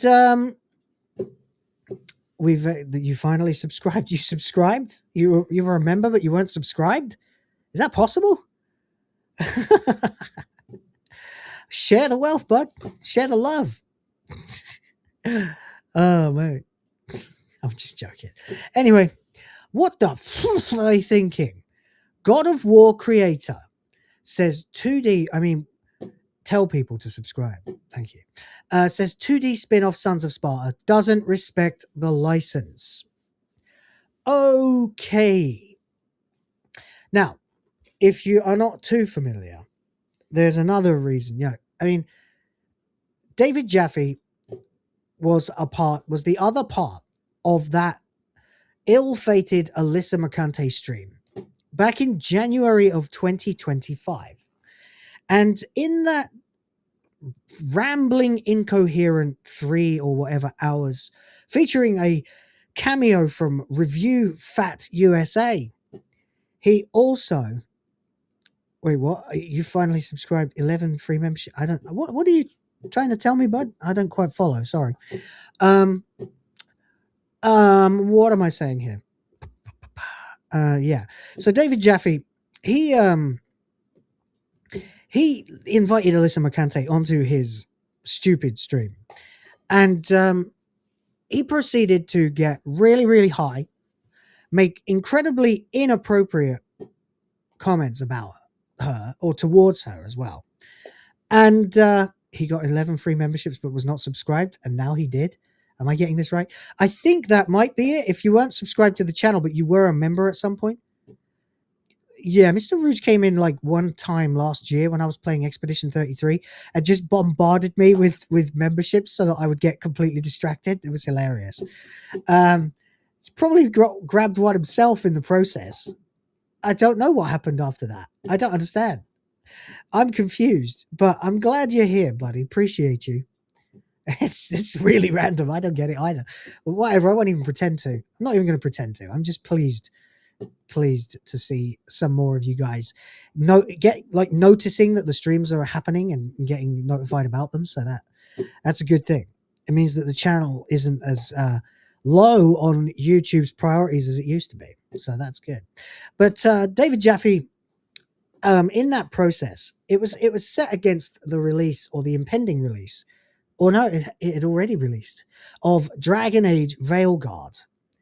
And in his response to gamers, read chuds, saying we're not fucking remotely interested in this cringe, he was like something along the lines of, well, you don't have to be trans. It's basically just racism. And it was like, well, it doesn't matter if you don't have to be trans. Your streams have been starting as I wake up now, says Zelosi. Well, that's good. That's great. Maybe we have finally found the sweet spot for this show. It's been on like 4 different time slots over the last few months. But yeah, Jaffe was basically saying you don't have to choose to be trans. And that's not the point though, is it, Jaffe? The point is, whether you opt in or opt out to being a tranoid yourself is really neither here nor there. At the end of the day, you are bombarded with the messaging about the ideology all the way through the fucking game, especially every single time you have a scene involving Tush. It is annoying.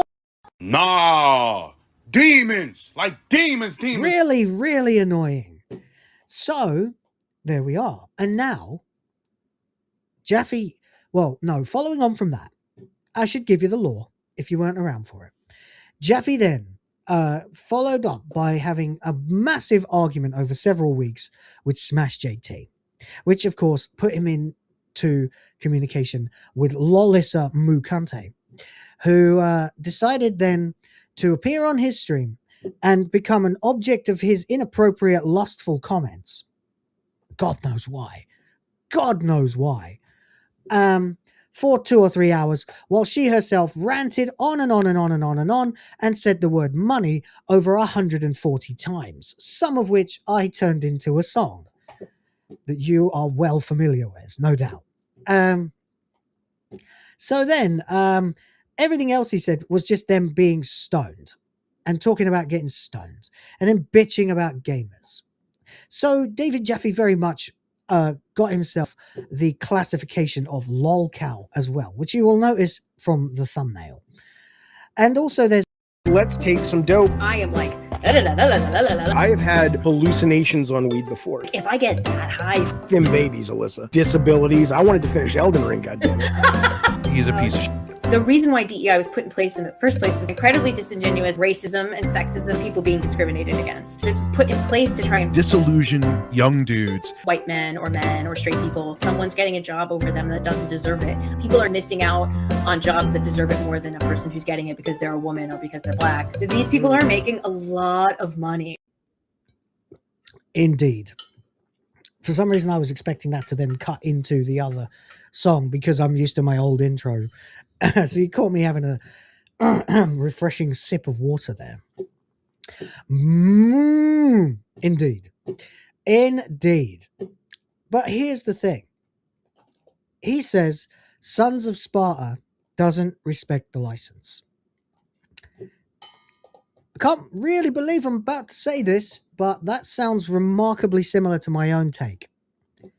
Sounds like remarkably similar to my own take on this game as well.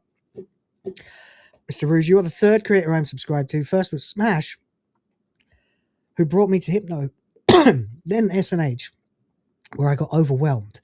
Took me this long to confirm worth at a whopping 200%. You're it. Well, thank you I do appreciate the support, buddy. I do. That means a lot to me. I really enjoy your commentary as well. So thank you. And in the past, you've gifted me games and stuff, and memberships, and I really appreciate that as well.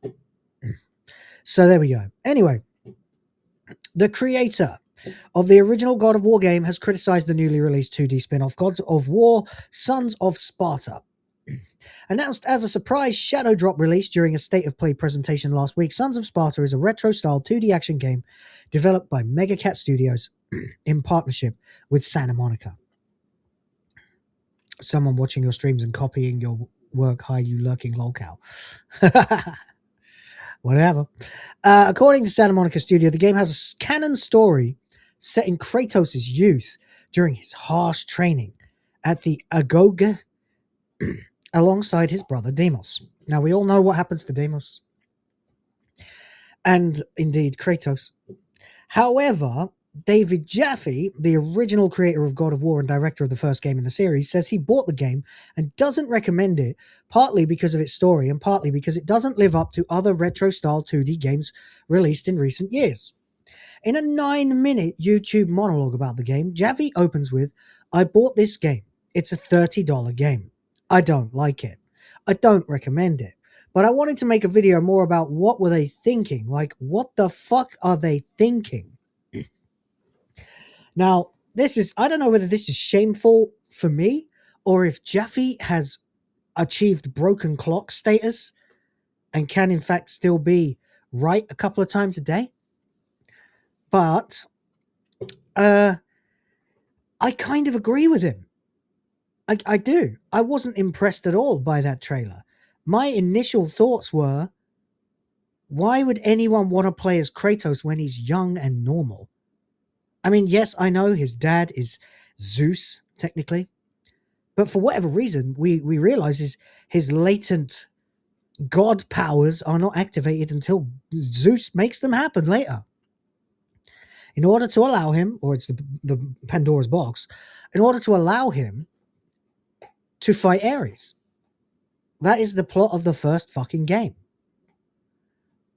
Like, so when I see Kid Kratos fighting the demons and gorgons and cyclopses, minotaurs and hydras and sea monsters, as a kid with a spear, I'm thinking, did he really need the Blades of Chaos? Did he really need to go into servitude to Ares?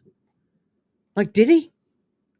Because I'm genuinely baffled by this, because I've had a lot of fun dining out on Jaffe's ridiculous takes over the last year or so. But I actually agree. I think this is disrespectful to the lore of the original game. And the lore of Ghost of Sparta. Or not Ascension. No, not Chains of Olympus. Ghost of Sparta. That's the one with Deimos in it, I think. So there you go. I don't know. It's one of those things. Smackheads for Australian too. Thank you very much. We are almost to the halfway point now. Whew. And says, first time Jaffe, welcome aboard. We hate it too. Yeah.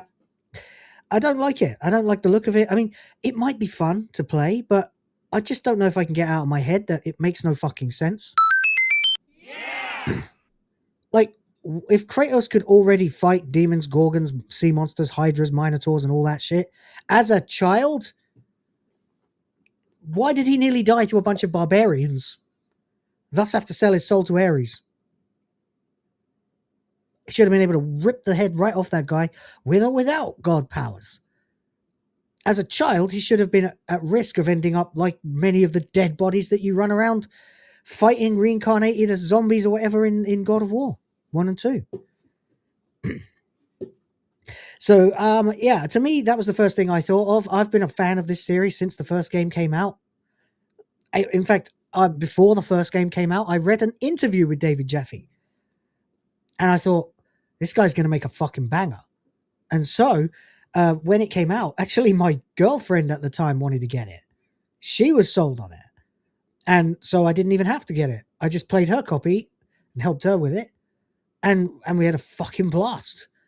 Now I own all of them, apart from Ragnarok, of course. No Sweet Baby Ink. But anyway, what I played, which was only about an hour of it, and I'll never go back to it. It's just like, get over yourselves, man. He said, it's like they just kept stopping over and over and over and having the characters just talk and talk and talk. And the voice acting is not very good. He says, I want you to think about the choice this team had, Sony Santa Monica had. The idea of saying, hey, we want a 2.5D Metroidvania God of War game. Most gamers, core gamers, would say, oh my God, yes, please. All right, you're right again, Jaffe. Fucking hell. The idea that it's like, and we don't want it to be the Kratos that you know and love from either 2018's God of War or the Greek trilogy God of War. Fuck it, that character is boring. Nobody likes that Kratos that we've built billions of dollar franchises on. Let's just make him some generic fucking kid, like we're watching WB Kids TV show or something. It makes no fucking sense.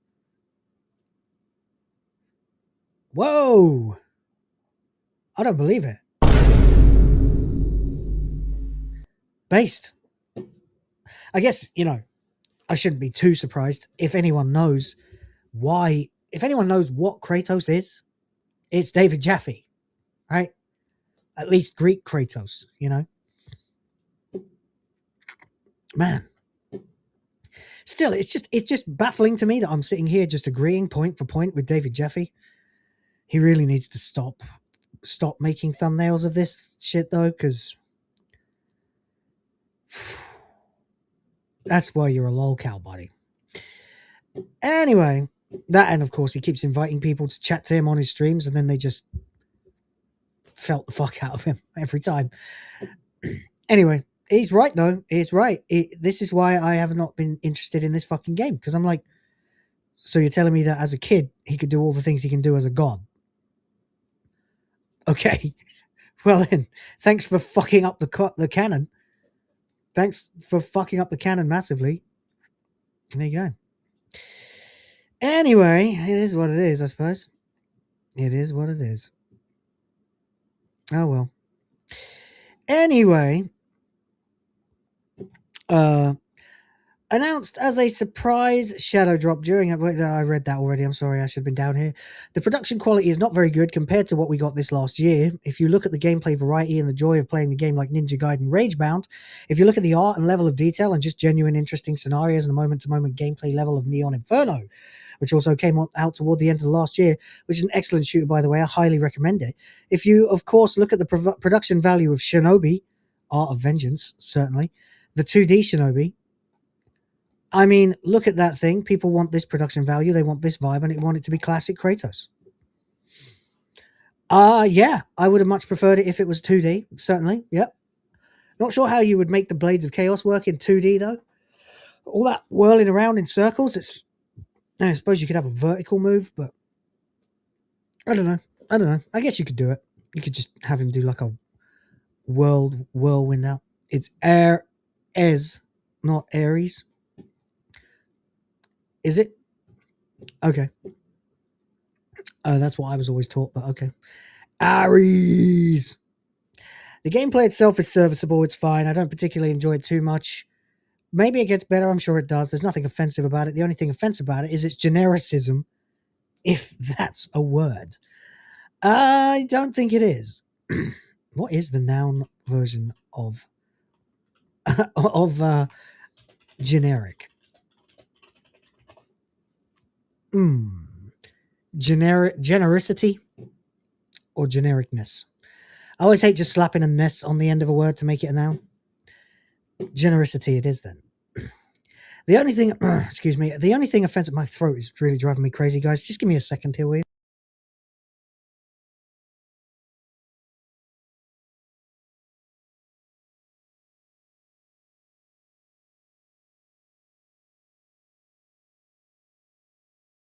Sorry about the dead silence. I don't usually like to leave dead air on a live stream, but I really did need to clear my throat and have some water.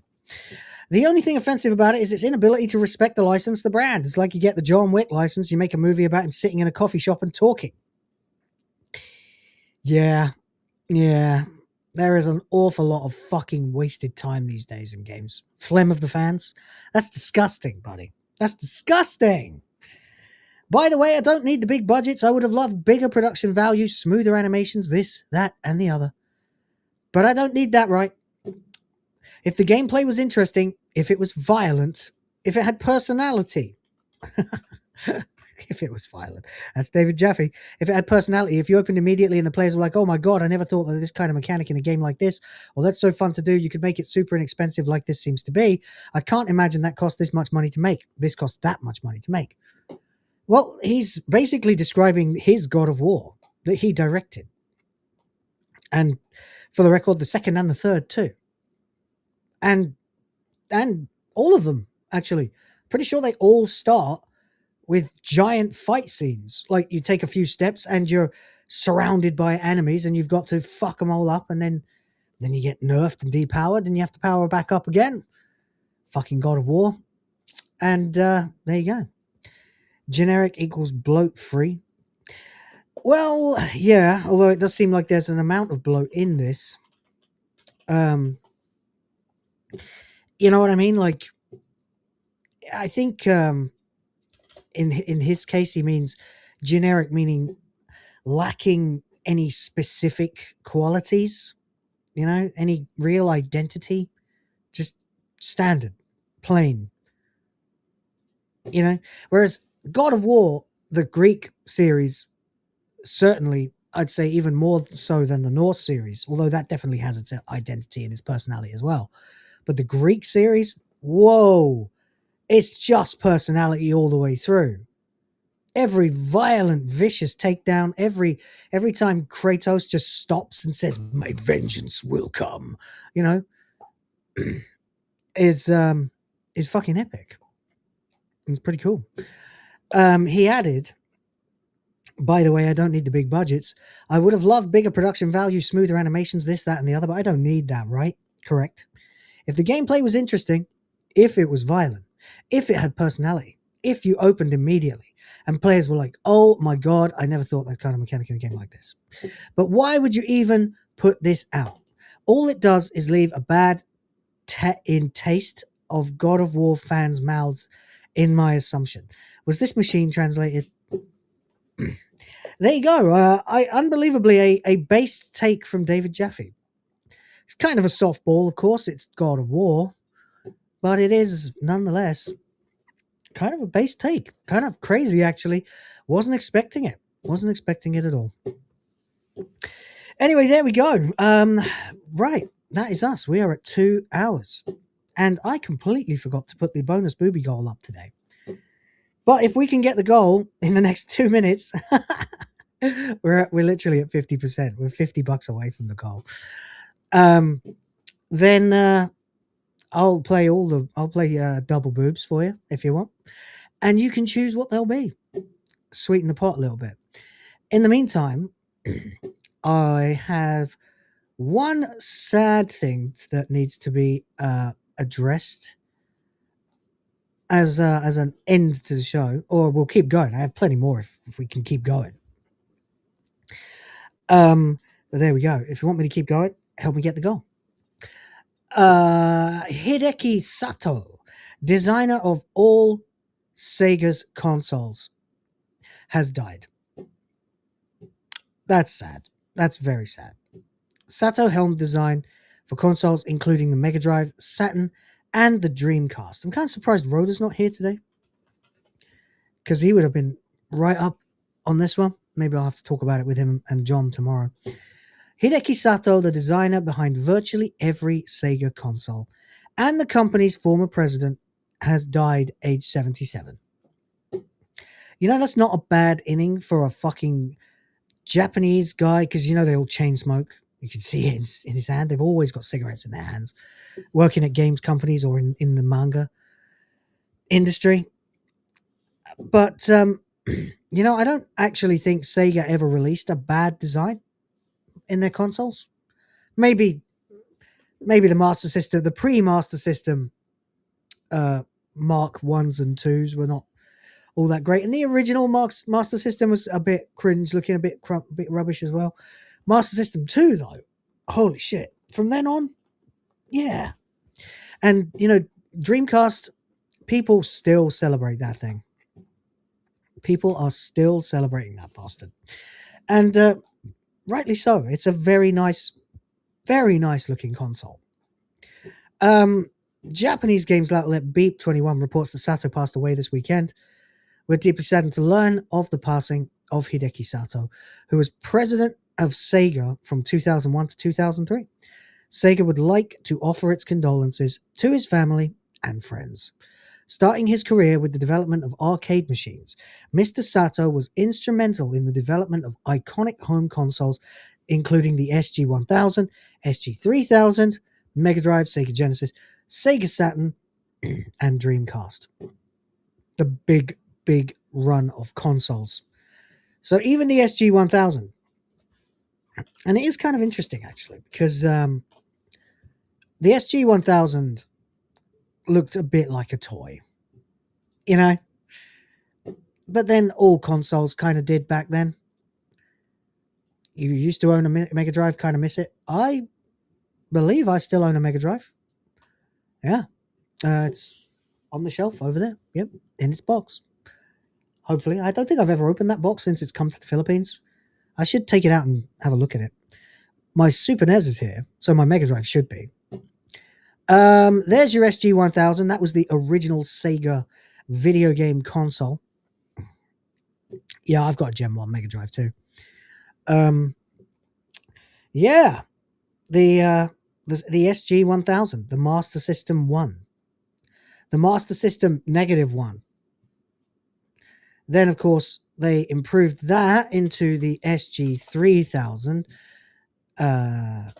which many people know to be the Master System 1,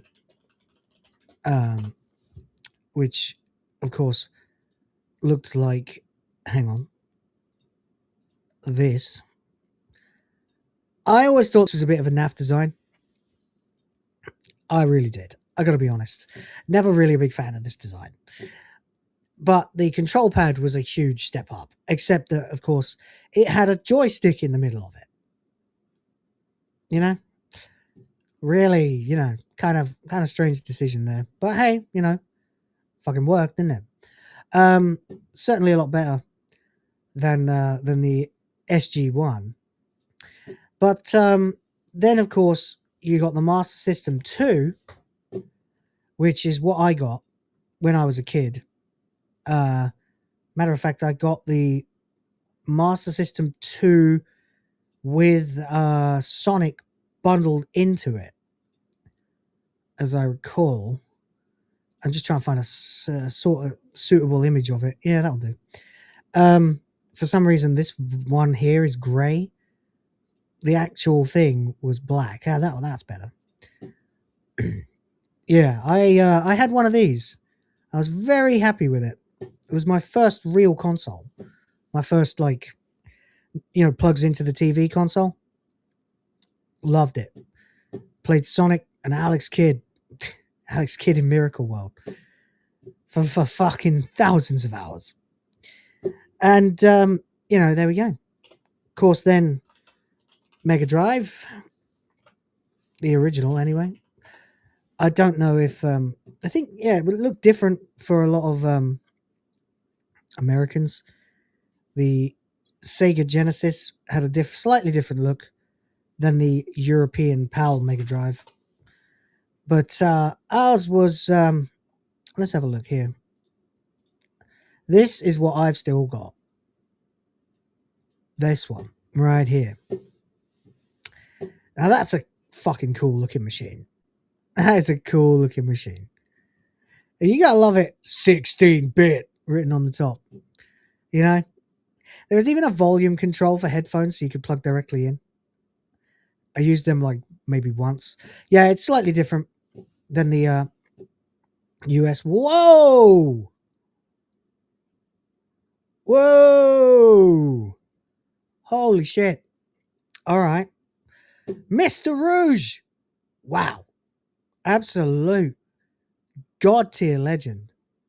Has gifted 20 for the Griff Force, 20 for the princesses, and in one move pushed us over the goal. Wow! Help me create the future of the white race.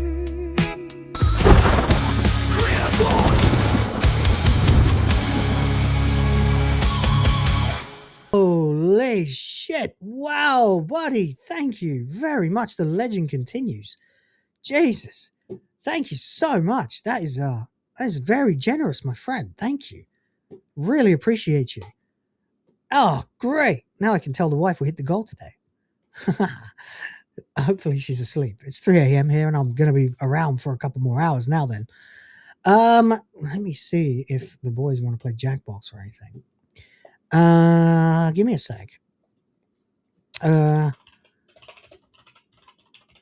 Whoa, Mr. Rouge, thank you so much, man. Thank you so much.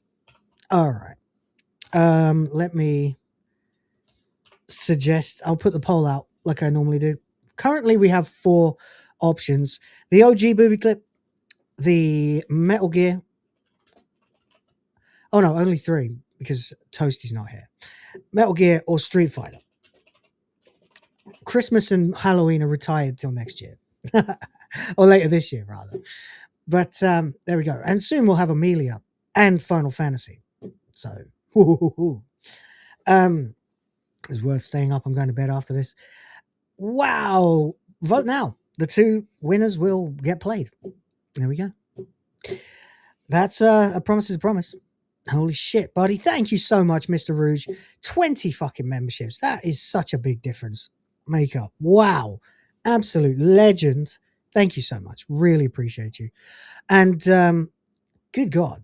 There you go. I'll see if anyone wants to play Jackbox, but I don't know if they're around. If they don't answer, I'll just keep reading the news. That's fine. I've got plenty of time. And wow, there we go. Can't argue with that.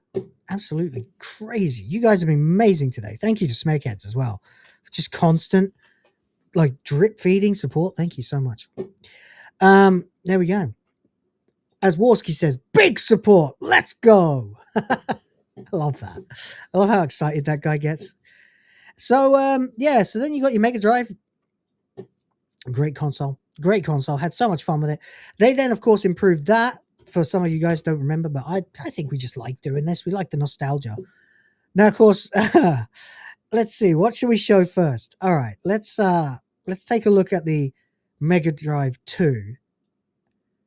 Okay, so this is what my friend had. The slightly smaller, slightly sleeker, slightly more ergonomic. Just past noon here in Alberta. You're in Canada? Okay, cool. I did not know that. Mountain Standard Time. Oh, okay.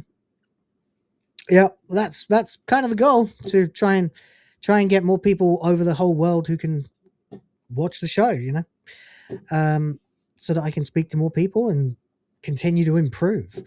But there you go. Just like Sega trying to continuously improve, they released the Mega Drive 2, and this one was a big hit. Although I would say that the I probably personally saw more Mega Drive 1s than anything else. Of course, this is the unfortunate model that then became the host for multiple parasitic add-ons that didn't really improve it very much. Talking, of course, about the originally the Mega CD, which was just called the Sega CD in the West, in America, I think. But yeah, it was for us, it was called the Sega Mega CD. So this was how you played Sonic CD. But that wasn't enough. And desperate to continue to push forward and try to win on power alone, they put the 32X on top, which allegedly would let it play 32-bit games. Not really very believable, though, if you compare the cutscenes of Final Fantasy VII on the PS1 to, you know, Night Terrors or whatever it was called, that game where it's just basically an interactive CCTV simulator where you've got a fucking woman visible from multiple camera angles as a bunch of guys try to break into a house. Was it Night Terror? Was that what it was called? What was that game? Was it Night Terror or something else? No, wait, was it Night Terror or something else? What was it called? Goddamn.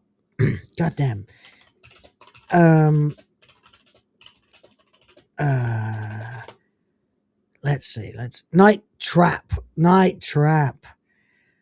That's right. Night Trap. Oh God. What a terrible fucking game that was. Absolutely awful. Awful. It did have a decent version of Doom on it though. But still, most people, I think, would agree that with the omission of the original OST, the PlayStation 1 version of Doom was probably the best overall. But I don't know. There's your Night Terrors. Not Night Trap. Night Trap. Fucking awful. Full motion video, guys. Oh, yeah. Yeah. Okay. Whatever you say, Sega. So, of course, they then followed that up with the Sega Saturn. But the big problem with that, of course, was the fact that the PlayStation came out. This was the beginning of the end for Sega, really. The PlayStation. PlayStation came out, was smaller, neater, and less bulky than this thing. Had shoulder buttons, double shoulder buttons. That was a big deal. More importantly than that, though, was $100 cheaper. And that was all she wrote. There really wasn't much to say about the Sega Saturn after that. A lot of good games for it, though.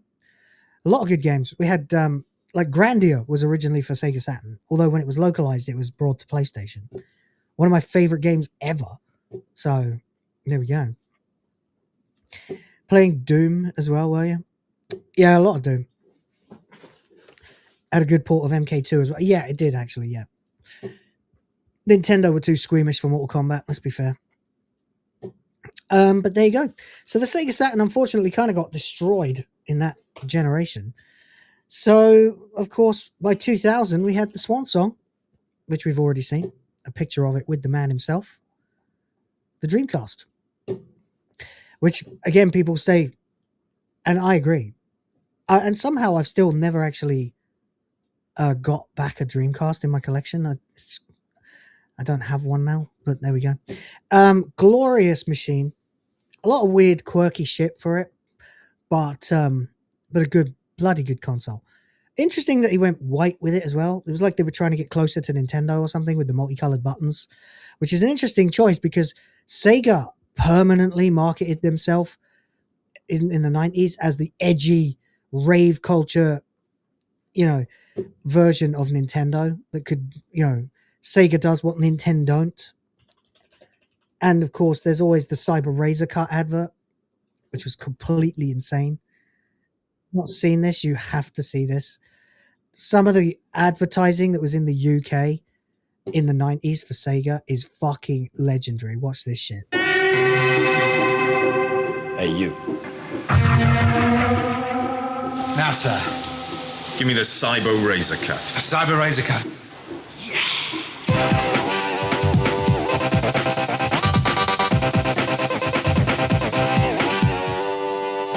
Everything was really close with the numbers.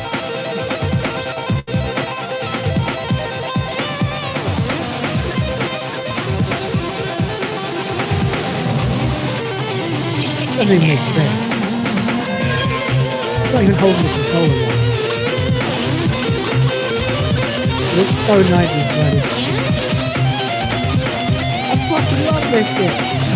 There are over 100 Mega Drive games. They get faster, they get harder. What are you going to do to keep up? Next.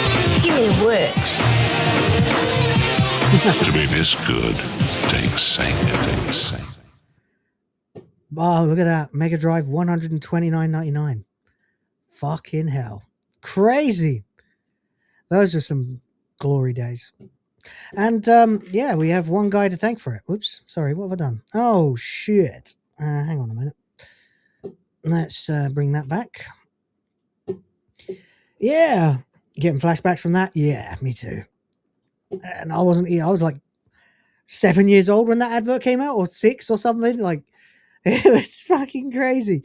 I remember I had it on a VHS tape that came with a copy of Mean Machine's Sega. And it was literally a demo video.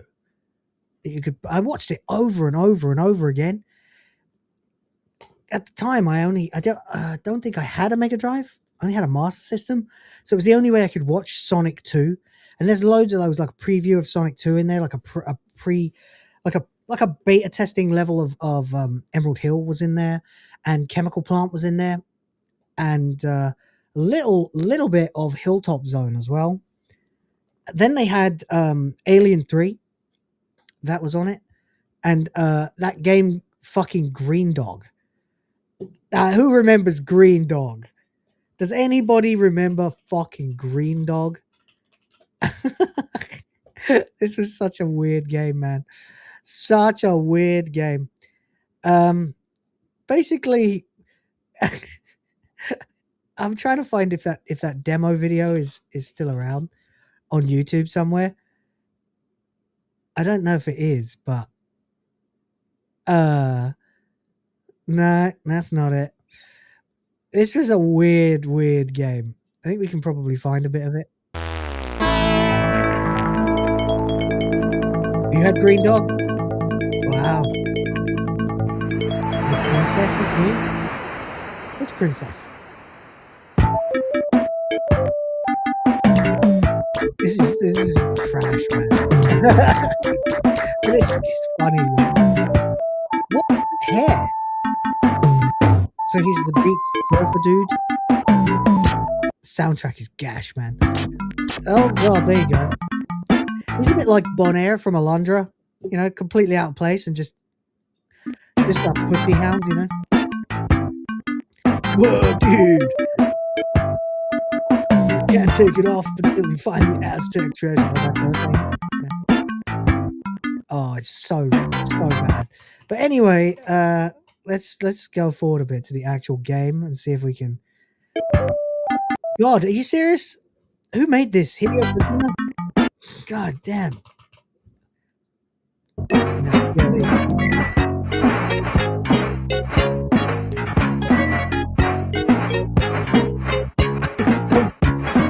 It's so weird.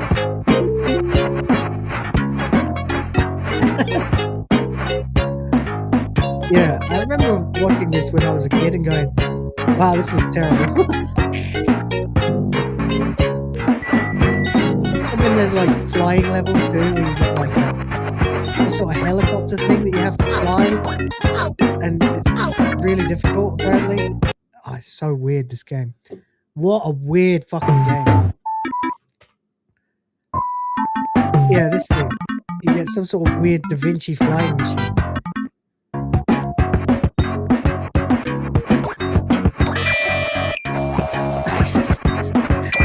It's not so bad, I guess, but wow. Would I play this now?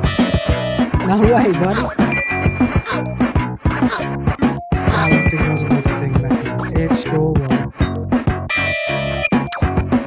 I think a couple of years ago, ABGN got around to doing this game.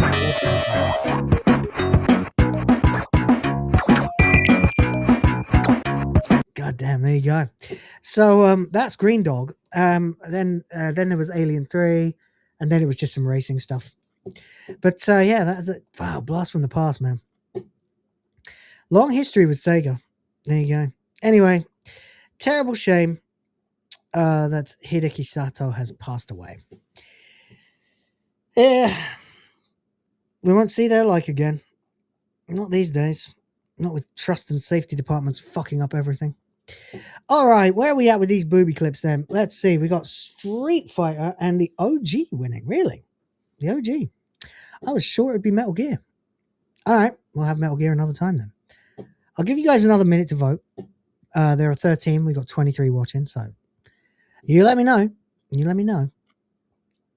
And thank you guys. Once again, shout out to everybody who has been supporting the channel and the stream today. Thank you really so much. Appreciate it.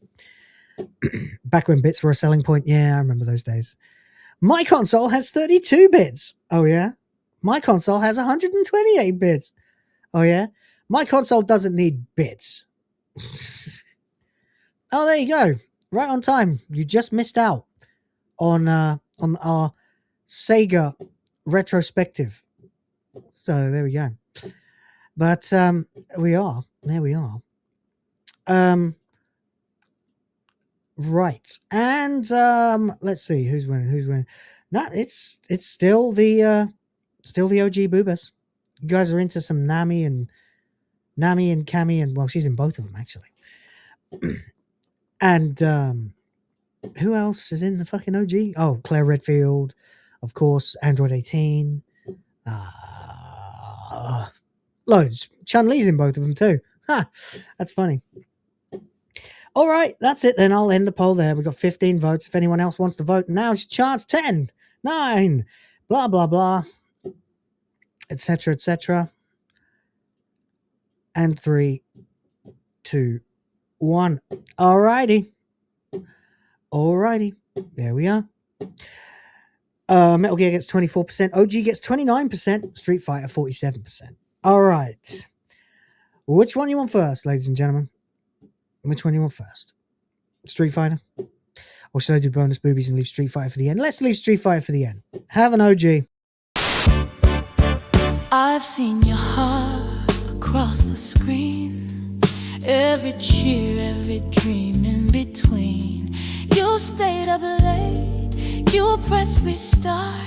You leveled up right off the chart. I'll show you something good tonight. A little shimmer in the neon light. You gave your time, your touch, your move. So now I'll show you something good. From velvet skins to crimson eyes, I'm your reward, your sweet surprise. You've been faithful, brave and true. Now I'll show all my thanks to you. A flicker, a glance, a dangerous grin, a promise to let the fantasy in. Your dreams have fed our mystic mind, so take a hand into the night. We'll show you something tonight. Not just pixels in the light. You believed, you fought, you stood. Now we'll show you something good.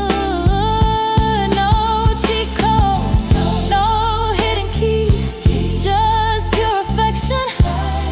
Faithfully, our hearts are yours. You understood. Now come and see.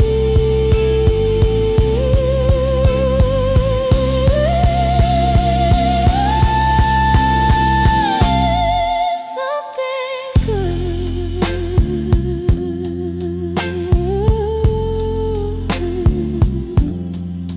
Something good.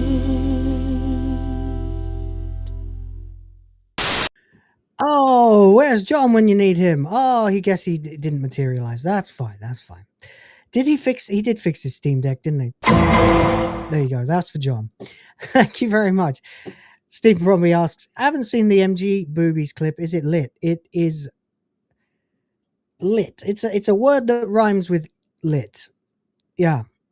There's a lot of them. Definitely a word that rhymes with lit. Oh, that sucks that it lost. I don't know. Maybe if I can grift for like, let's say 10 more memberships, I'll play that as well. Fuck it. Let's go. Let's do that. All right, we got a little bit more here. But since time is getting on now, I think we'll probably do Jackbox tomorrow instead. But welcome, Rhoda. And nice to see you in the chat. I hope you enjoyed, Claire. Groofer says, Will TV giving me all the blood pressure medication I need? That'll do it, buddy. That'll do it. Yeah. But don't feel too bad, Rhoda, having missed out on the Sega stuff, because next thing is the other one that you like. Rayman. Details on the $30 physical version of Rayman 30th Anniversary Edition have been confirmed. So we're just in the straight news at this point. By the way, Chris Scullion, little by little going higher and higher in my estimation as a journalist. I never see this guy talk anything about politics. I've been reading his writing for 20 years. I remember him writing about the Wii before it came out. You know, So, good dude. Long career in the business, apparently. I'm pretty sure he used to write for NOM back in the day. That would be Official Nintendo Magazine, or ONM as it became. Yeah. So, there we go. Yeah. Oh, unfortunately, he does describe himself as a LGBT plus ally. But he doesn't make it our problem. So, I guess there you go. One of the hardest games ever made. Certainly a brutal bastard to play through. Yes, indeed. But the digital version is available now. Physical release is a few months away. Didn't Lister write that? Eh? What? Eh? I don't know. What, Craig Charles? I don't know. I'll have a look, I guess. OMM. Oh, No, ONM. Nintendo. Not Nintendo. Fuck's sake. ONM or NOM.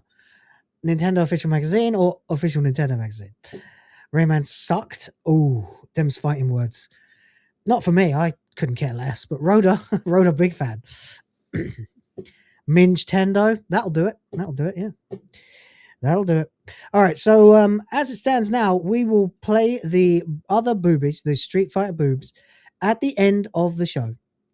In I don't know, about an hour maybe. But before we get to that, or maybe we'll see how it goes. If we can grift 10 more, I'll add the Metal Gear for you. 10 more subs. 10 more memberships, that means. Sorry, I speak fluent Kino Casino these days. It's unfortunate. Don't blame me, blame PPP. He just creates these turns of phrase that are too catchy. Man is a great entertainer. Anyway, Ubisoft and Atari have confirmed the details for the physical version of Rayman 30th Anniversary Edition. Announced during the PlayStation State of Play presentation last Thursday and released digitally the following day, the compilation contains 5 versions of the original Rayman game: the PlayStation, Atari Jaguar, MS-DOS, Game Boy Advance, and Game Boy Color versions. So the best version and all the shittier ones. Wow. That's great. I didn't even know it was on all those fucking things. But there you go, I guess. Wow.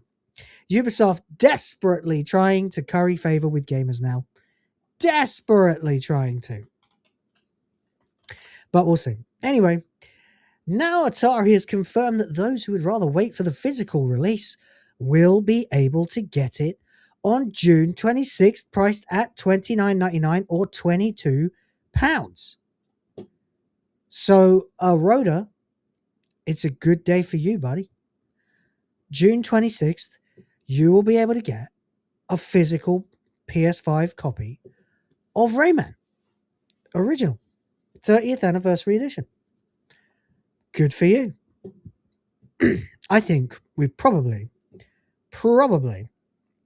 should be releasing this on PS4 and PC. I'm thinking it's on PC anyway. But you won't be able to get a physical copy on PC anyway, because there's basically no reason to. One of the great downsides of Steam is the fact that you can't really do physical. I mean, I literally have a DVD drive sitting right next to me here. And there you go. Anyway, you can check Will's live section. Oh, yeah. We did a full react to the State of Play. Yeah. I saw a few reactions from the SNH guys, unfortunately, while I was on my way back from some driving I had to do, which caused me to not be there, which sucks because I wanted to tell people this was absolute pants, because I was not remotely impressed with the State of Play at all, really. I thought Metal Gear looked good. Metal Gear 4, sure. And then I was kind of like, yeah, that Kena game could be good. Could be all right. Kind of a derivative of Zelda, but whatever. And there was one more as well. I can't remember what it was. No.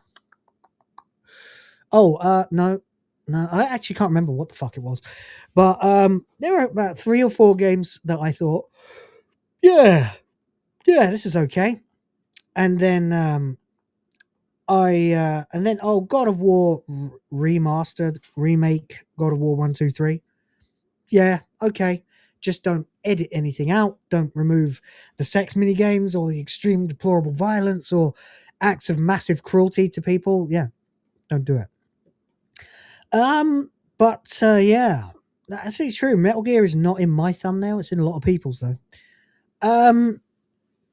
But I do think it could have benefited from a couple of other announcements, particularly Konami. I think Konami needs to start doing their own showcases. Like they should have added Suikoden 3 HD remake for Steam and all the consoles. That's what people really wanted.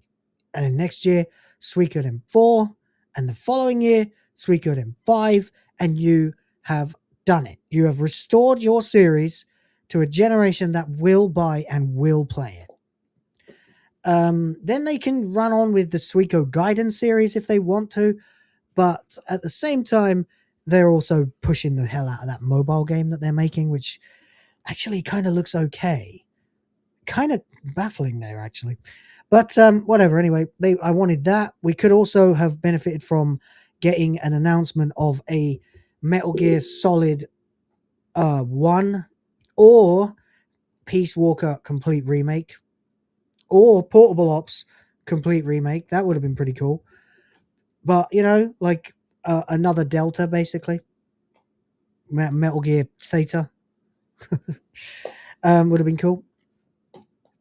But, you know, whatever. We got a new Castlevania that looked kind of okay. Not sure about the art style. We got Rayman, of course. And a few other things as well. And then just a whole lot of shit that I do not give a flying fuck about. Just a whole bunch of the same shit that we've seen over and over and over again. Generic anime game, generic horror game, generic fucking... Oh, what's that one? The one with the girl on the shoulder.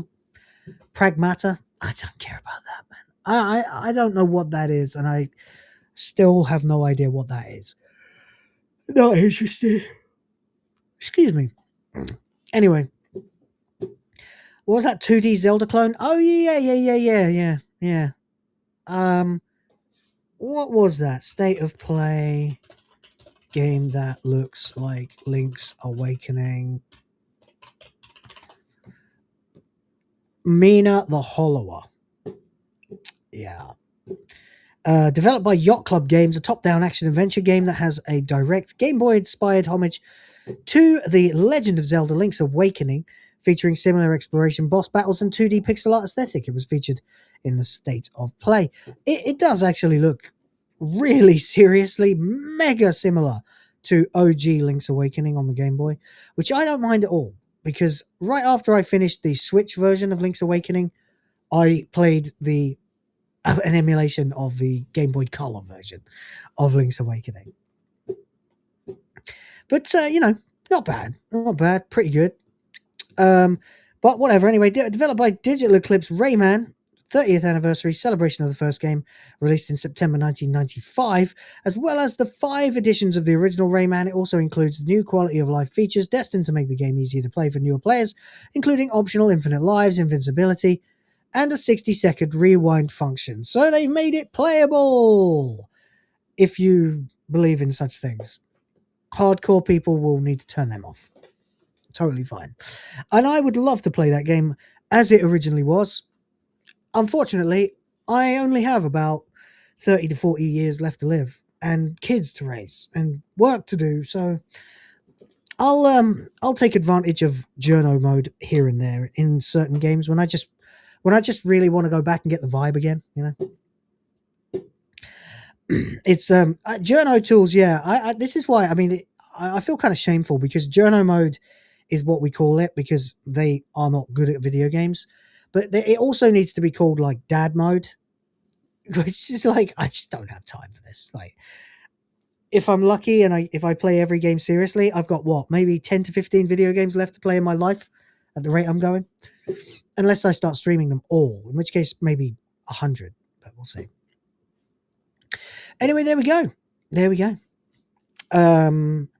that's another one I didn't get to earlier in the week, last week, was this. The Final Fantasy VII Remake director has explained why Part 3 being multi-format won't compromise performance. Well, it shouldn't. Most people can run a PC that's going to shit on a PS5, so not difficult. According to them, it's going to be on Switch 2 and Xbox Series S, as well as X and PS5 and PC. So, Square Enix, rare W for Square Enix, gotta say, actually seeing through what they've said they're going to do, which means, you know, literally abandoning exclusivity. Don't throw money at a Sony. It doesn't help when the game gets sold to fucking no one. Because people who own PS5s are by and large unlikely to buy every single game that comes out for them. They pick and choose. And a lot of them don't give a fuck about this because they pissed off the fan base by changing the story, which is precisely why I have that t-shirt on the Swag of the Fans Etsy store. Canon matters. Because it fucking does. I don't believe that this will work properly on the Switch 2. Maybe the Xbox Series S. But the Switch 2, it's going to be a jump. That's going to be tough. That's going to be tough. Incidentally, here is the design. Link is in description if you are interested. Also, a whole bunch of other designs too. But the heroes of that game are the Whispers. No question. Anyway, I mean, I'm still not really bothered about Part 3. I still don't know how they're going to do it. I still genuinely... Tifa's Cannons Matter. I could make that. Instead, yeah. Cannons Matter with a picture of Tifa on it. Yeah, could do that. Actually, that's a really good idea. But there you go. Canon matters and cannons matter, yeah. Rather than developing primarily for Sony's consoles and optimizing as a later date, could mean the overall game may be compromised to run better on those systems. Hamaguchi replied that the decision to go multi-platform with the third game will not in any way lower the quality of the third installment. Well, that depends, doesn't it? Because they claim this is the end. They're going to do from Aeris's death to the end of Final Fantasy VII. Like, Aeris's death is... I don't know. How much of the game is covered by the time you get to Aeris's death? Like... let's see.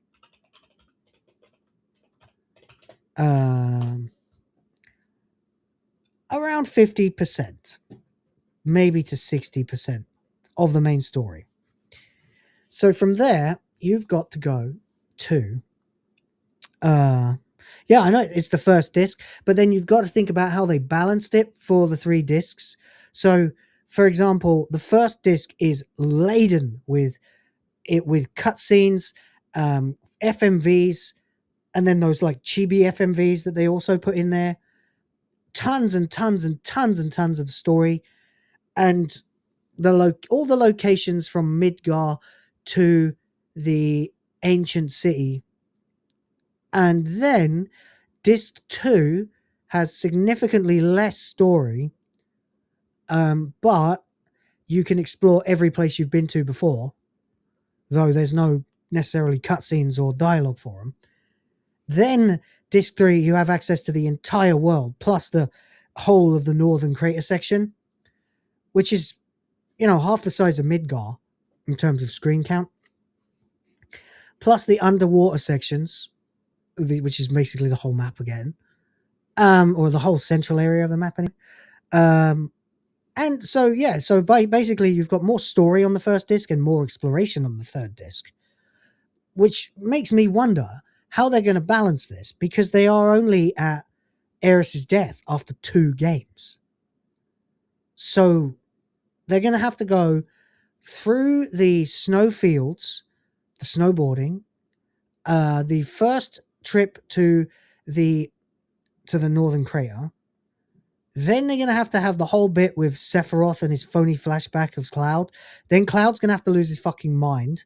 Sorry, by the way, spoilers for a nearly 30-year-old game. Cloud's gonna have to lose his fucking marbles, give Sephiroth the black materia, weapon gets activated, the whole thing goes tits up. Sephiroth's real body appears, takes the black materia, falls into the crater, then everyone runs away on the high wind, which you're also gonna have to have. Then we also need Temple of the Ancients is before Aerith dies. Then you're gonna need to have the whole sequences where they go after the huge materia, which means you're going to need the train mission, you're going to need the rocket mission, you're going to need playable Tifa, you're going to need playable Sid, you're going to need all the weapon fights, which they'll no doubt have blown up to massive proportions.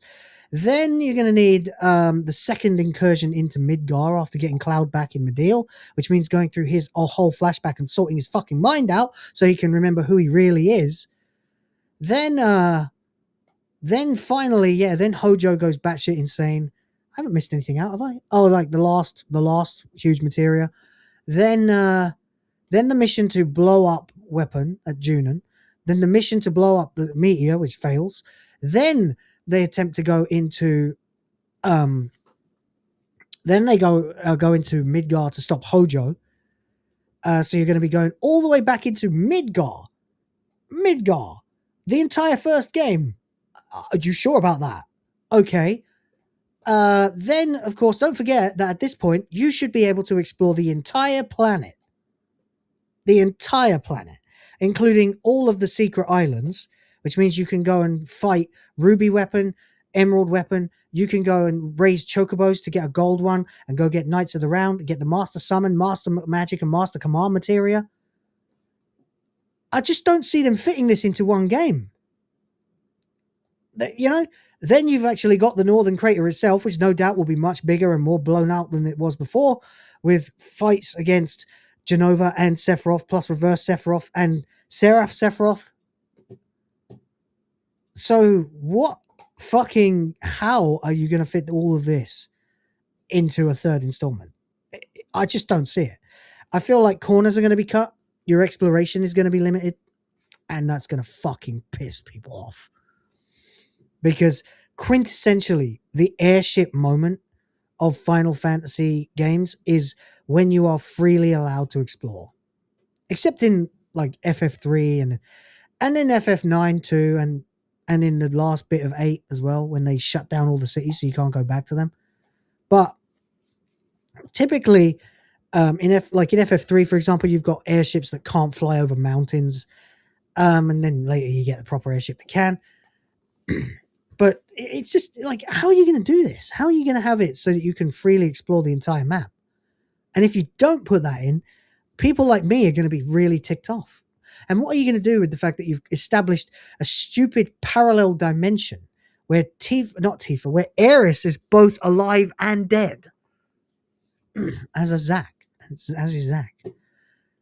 Just because you couldn't live with the fact that you killed off Zack and then made him popular afterwards, which, by the way, was a really dumb thing to do. They died. Let them die. They're supposed to be dead.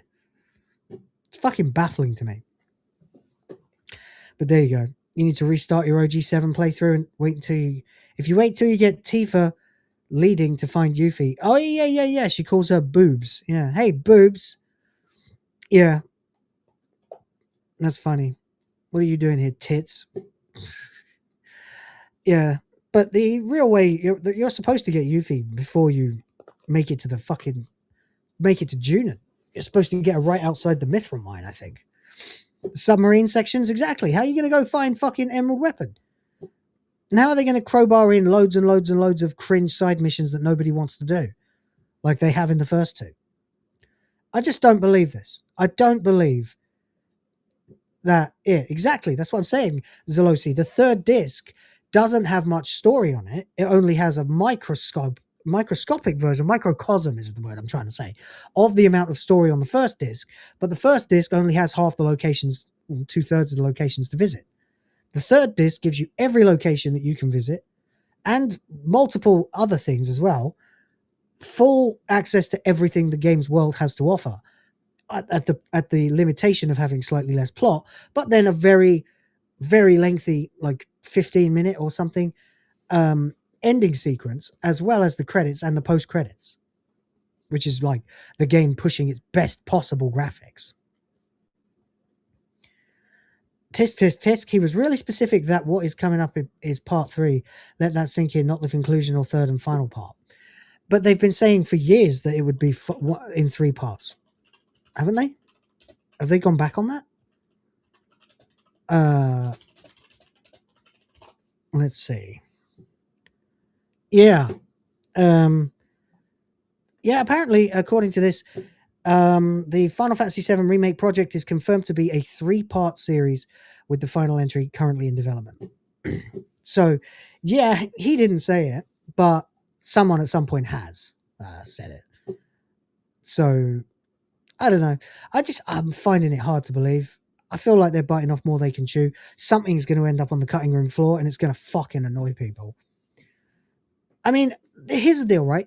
With Final Fantasy X and Final Fantasy XII, you kind of didn't mind that you didn't have an explicit world map, because the map in Final Fantasy XII is so fucking huge, and every area connects to each other. Same in Final Fantasy X. So you could, walk from one end of the map to the other, watching the environment slowly change as you navigate Spira. But then you are DLCs. Yeah, that's going to piss people off more. Anyway, in Spira, it's like, okay, each location is so fleshed out. There's like nothing in between them. And it's an island, so you don't really mind if you beam straight to locations. There's nothing to explore, and anything else that is to be explored. The levels are so detailed and really well thought out that it kind of makes sense not to have a free flying airship in it. Same with 12. I can't remember 13 if there's an airship. What the fuck happens in that game? I don't remember there being any reason to have an airship. I think you just teleport, don't you, using the save points or something? Fucking awful game. 14, obviously, is a different kind of game. 15, the exact opposite of Final Fantasy. You have free reign to roam around in that car, which can fly later. For up until like chapter whatever. Why do they have chapters in Final Fantasy games, by the way? You get to like 3/4 of the way through that game, and then you are locked out of the free exploration for the rest of the game. You have to literally play a linear fucking corridor simulator for the rest of it, and then have a big boss fight, and then that's it. Done. Bye. Now, I haven't played 15 since it came out. So maybe they've added more to it. I know they added that you can control the other characters and stuff. And I never played 16, because by then I was just done with the fucking series. It's just been cringe for fucking years now. Played FF7 Remake. Plot pissed me off. I enjoyed it. Like, it was so weird for me, because I was sitting there going, whoa, this is what I always pictured. Why are you changing the fucking story? And where are Tifa's tits? You know? Tifa's tits are fine, I think, really. But, there you go. 10 was a bit of a hallway when you really look back.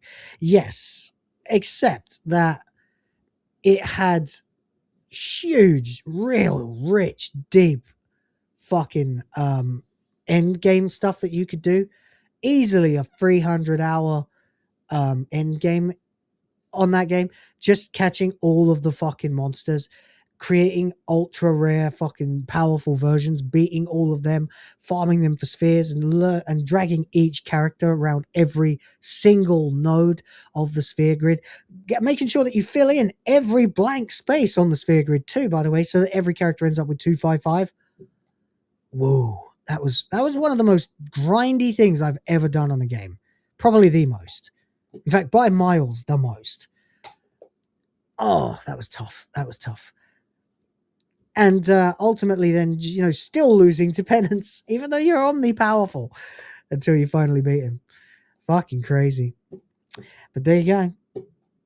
I think at the end of the day, they must understand something, but I don't know what it is, because I'm just confused as to how they're going to fit all of this into a part 3. They're not. Mr. Rouge is right. DLCs is probably the answer. God, that'll piss people off. That'll piss people off. Imagine that. Imagine if like Chocobo Racing and Knights of the Round and all of that and Emerald and Ruby are made into DLC. Oh, God. People will not be fucking happy at all. I wouldn't be surprised either. Square Enix has become one of the worst companies for this kind of shady shit. It's really frustrating. But there you go. Wow. I don't know. That is crazy. That is crazy. Anyway, there you go. There you go. I'm so jaded by this franchise now. It sucks. Just make a fucking turn-based game. Just learn from Expedition 33. And stop relying on the same tropes over and over and over again. It's so annoying. There you go. There you go. Anyway, what's next? Well, we got this. This is a thing.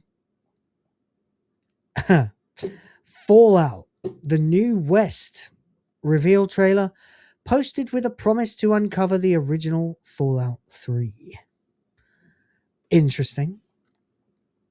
Fallout is a bustling realm that is made up of the original projects by the developers, as it is fan-made, as much made up of the original projects by the developers as it is fan-made projects pieced together by those enthralled by the post-apocalyptic universe that emerged in the late 90s. Hello, Jen. Thank you very much, dear.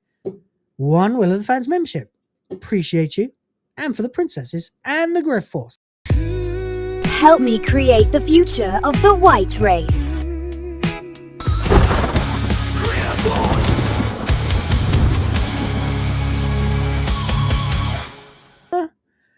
Rhoda says he DM'd me. He sent me something. Or you tagged me in something. Oh.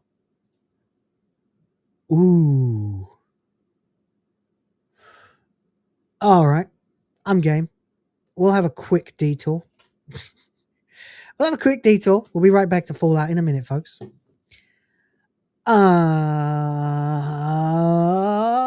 Extraordinary. The Odd Couple back together on Earth. Jesus Christ, Barry's hair. That is gone, mate. Damn, son. That's worse than mine. What does this mean, Rhoda? What is it? Boys from the Dwarf. You still doing the poetry, sir? You don't see nipples in the Daily Express as a literary classic? True. Although that was by John Cooper Clarke. What are we saying, guys? What are we saying? Are we saying, you know what I want you to say? The H could be a lot bigger now. Sorry, Chris. Motherfucker. You know, the ironic thing, of course, is the fact that there's the line in the Rimmer song, he's not bald and his head doesn't glimmer. But there we go. Oh, by the way, I need to take that off the screen. But thank you once again to Jen. Oh, he got the membership, went to Atom Camo. Atom Camo got the membership back. Came and dropped big support the other day. If we can get 9 more, I'll play both the other boobers. Saw this along on our canal walk, no fishing. Rewatched episode. I mean, reply to him, Rhoda. Tell him that we've been reviewing Red Dwarf for the last nearly 8 months. And ping one to him. Maybe the Gunman of the Apocalypse one. Where we just died laughing at Vindaluvia. Wow, that's cool. That's cool, but why? Why are they back together? Why? What does this mean, Craig? What does this mean? Currently in flux due to production and budgetary issues. Give us something. Give us something. Give us something. Naylor, we want to know. We want to know. I feel like we're close. I feel like we're this close to getting more Red Dwarf. Never got the show in Finland. Well, if you've been catching our Sunday streams, you've already seen pretty much the entire show as read out by me. But that's cool, man. That's cool. From Craig Charles' official account. Why the fuck am I not following Craig Charles? Never occurred to me that he'd be on Twitter. Well, there we go. Based Craig Charles is on Twitter, on X. Very nice, though. Thank you. The two have been on good terms for years now, yeah. They fell out around about... Well, they never got on particularly well, particularly in Series 2. One of the reasons they brought Crichton in, to have other people for Lister to talk to. In Series 3, they brought Crichton back for that exact reason, and then wrote an episode where it was just Lister and Rimmer for the entire thing.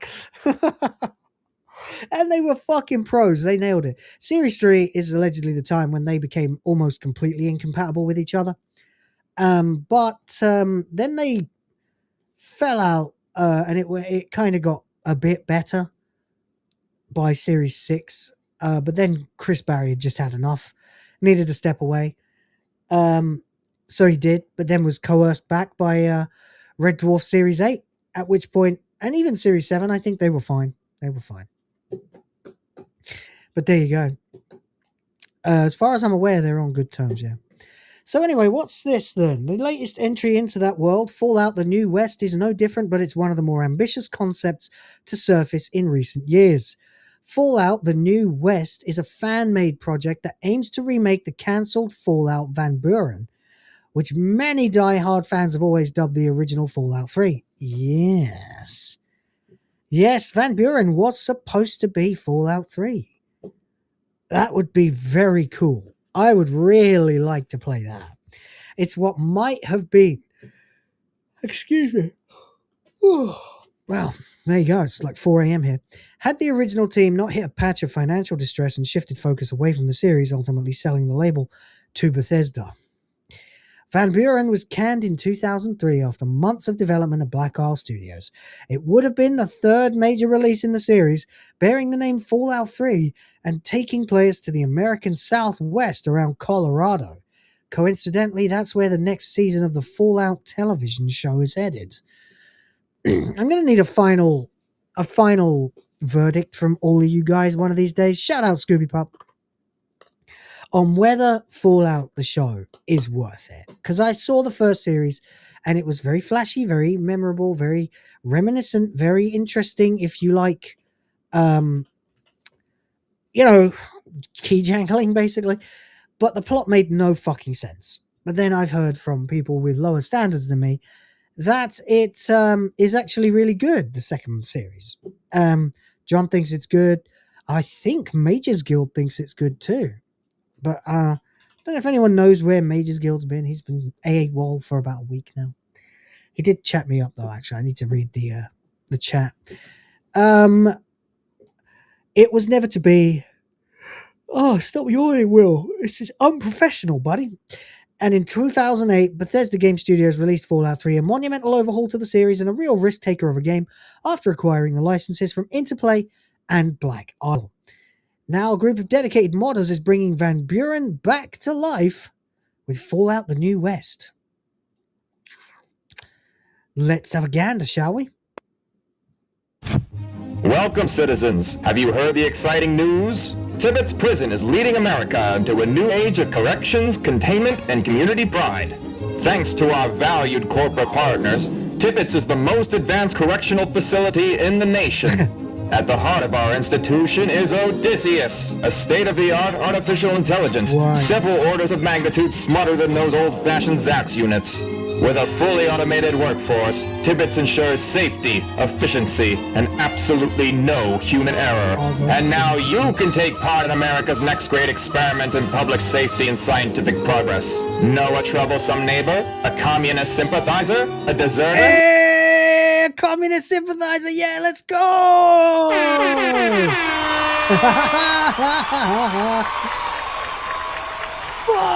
Commies! A communist sympathizer? Sympathizer? A deserter? A dissident? A citizen who frowns too much? Call our patriotism hotline and do your part. Every report helps keep America safe, clean, and compliant. Tibbetts is proud to contain suspected carriers of the new plague with cutting-edge filtration technology inspired by... Is this a COVID joke? inspired by early Vault-Tec prototypes. With advanced behavioral monitoring, Odysseus tracks every sneeze, tremor, and deviant thought. Tibbetts is more than a prison. It's a fortress of freedom, a bastion of science, and a shining example of federal control. Tibbetts Prison. Secure tomorrow, today. Property of the United States military, do not escape. Pretty cool. Well now, here's one I remember writing on a long night in cell block D.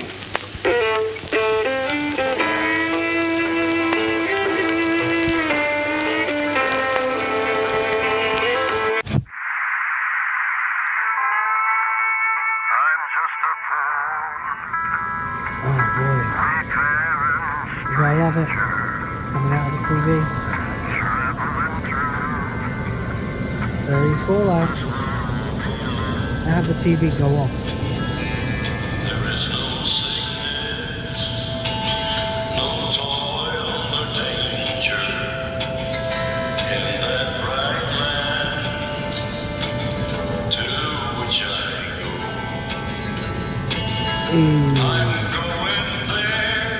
Gives you the vibe.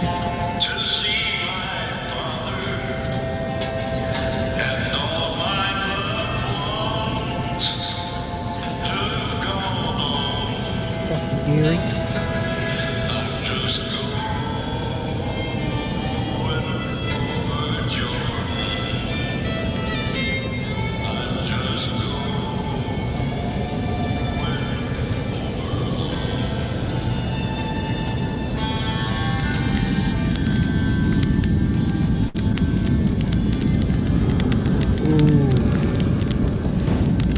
Enclave.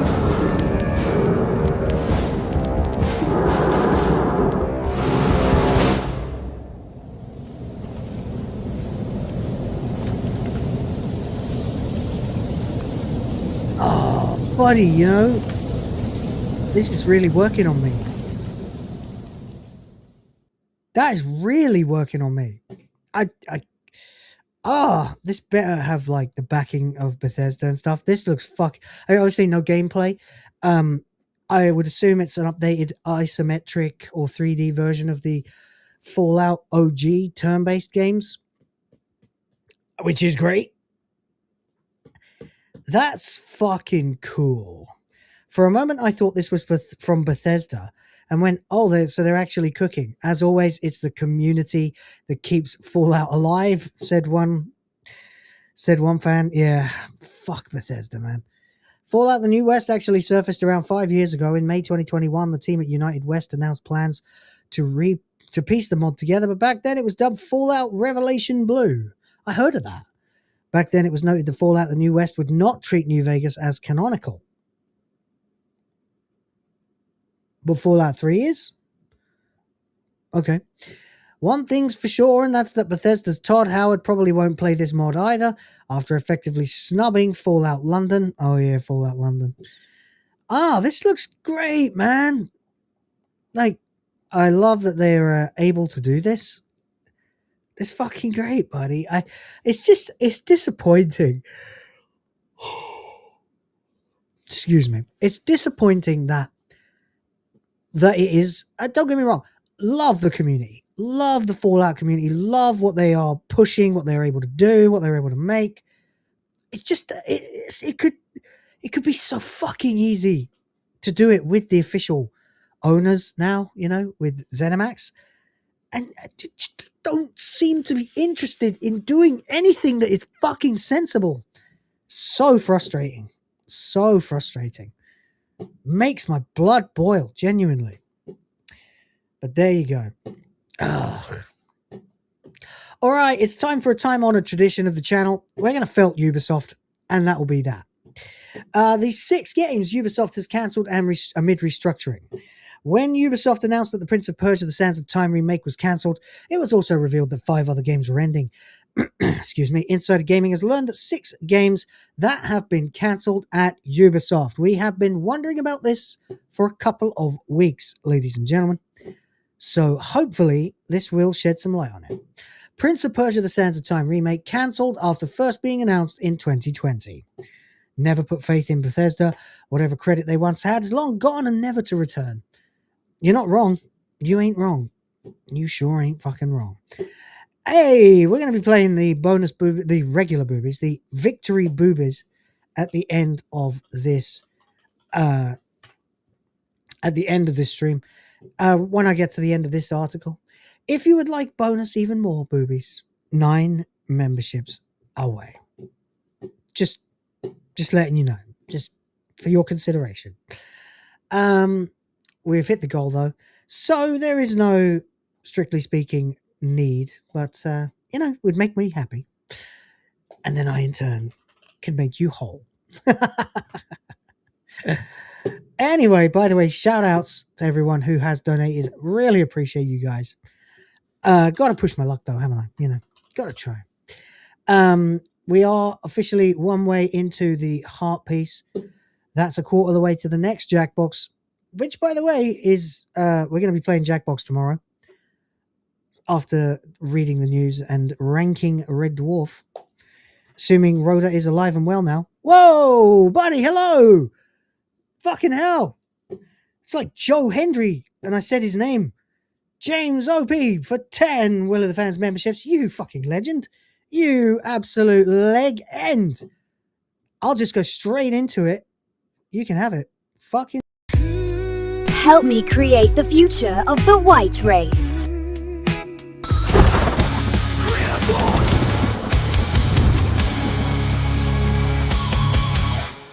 Hell yeah, that makes up for the last couple of days. That does. Thank you very much, my friend. Metal Gear it is. Here you go. Look on your skin, a caress like a blade. You follow us in through the traps we've laid. Eyes in the darkness, lips stained with sin. Once we pull you closer, you'll never leave again. We are fire and lace, the poison you crave, the softest of chains will make you a slave. Come closer, commander, surrender.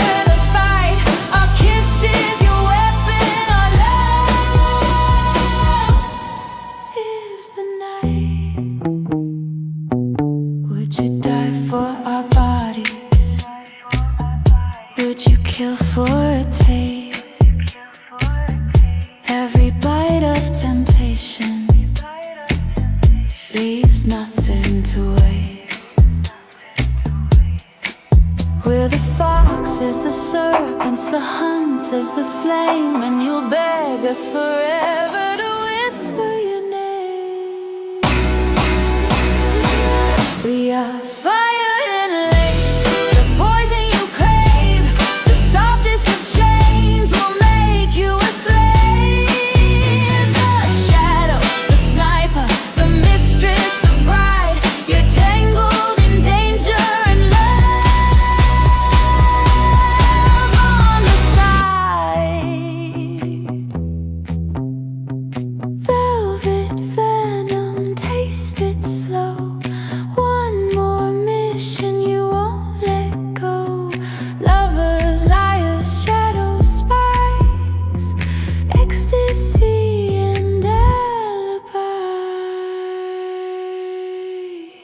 We are fire and lace, the poison you crave. Bound by our beauty, you'll go to your grave. The fox hound has caught you, no place left to run. Our love is a bullet and darling, you're done. Bang, and you're ours.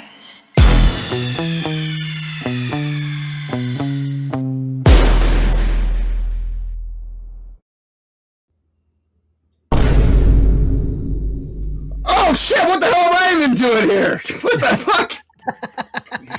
God damn it! I've been asleep. I was just literally in bed. What? How did this even happen? I don't know. Beam.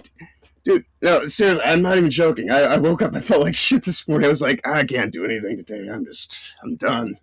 And then done. the magical healing power of boobas. Indeed, that does seem to be the thing. Yes, I felt like so much shit. I was like, I'll tell everybody tomorrow. I'm sorry, guys. I just slept all day. But yes, it seems I am here now. Hello, everyone.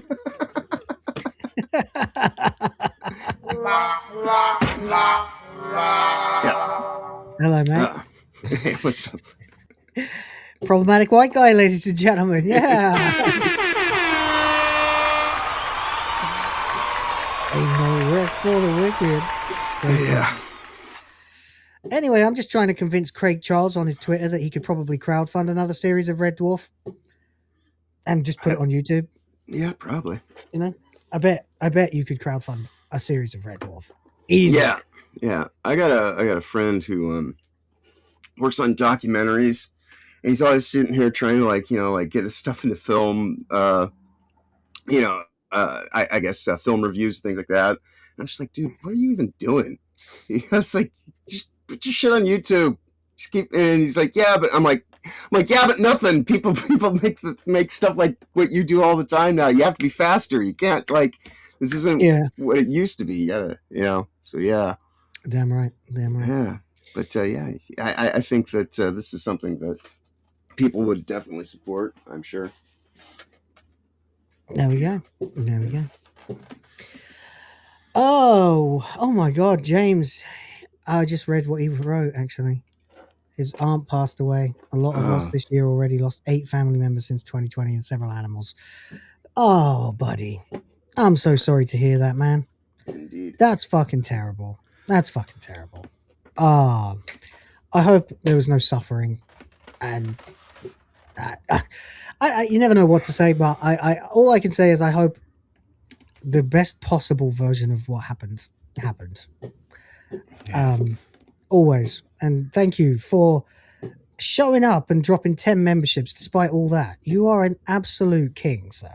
Take all the time you need. I'm still trying to catch up with my side projects. I've got to do the Amelia video tomorrow. It's starting to come together. Oh yeah, I did say I would play the song if we got the what do you call it? The goal. The goals. Give me a second. I'll play the new version of the song, which I can't remember what it's called now. Fuck, what did I call it? Not Amelie Blah.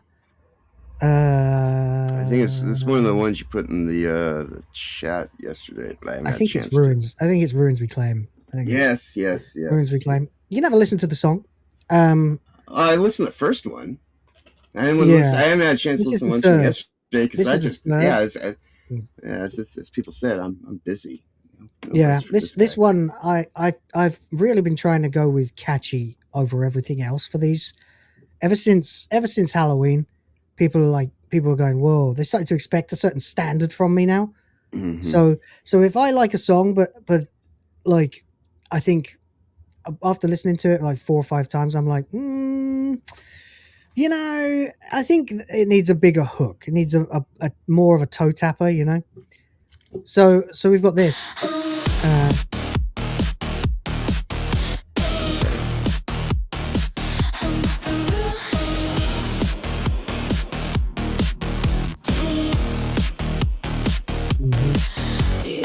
I'll see if I can find any of the clips that are worth sharing. I see what's going on here. Some stripper music, right on. That's kind of the point, yeah.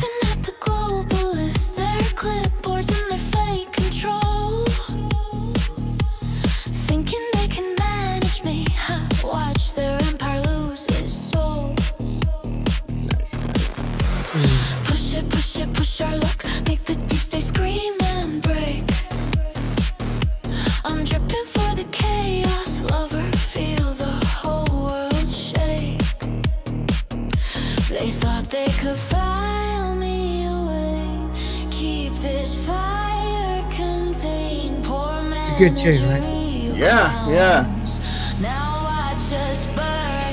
I'm just trying to find the ones that are not currently throwing nipples on screen so I can show you.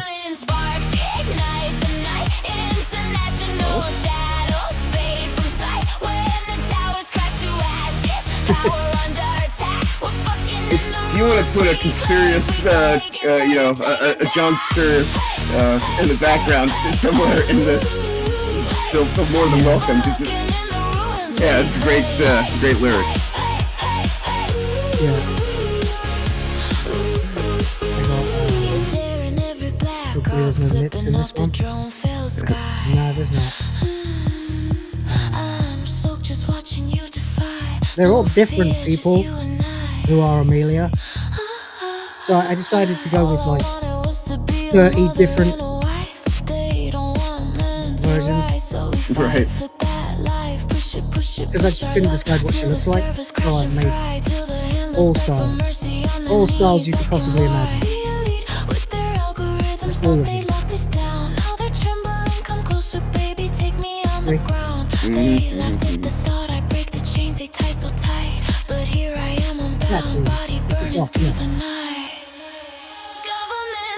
It's really that might have been showing too much. Yes, it might have been. Great. Yeah. Anyway, that's it. I'll end it there.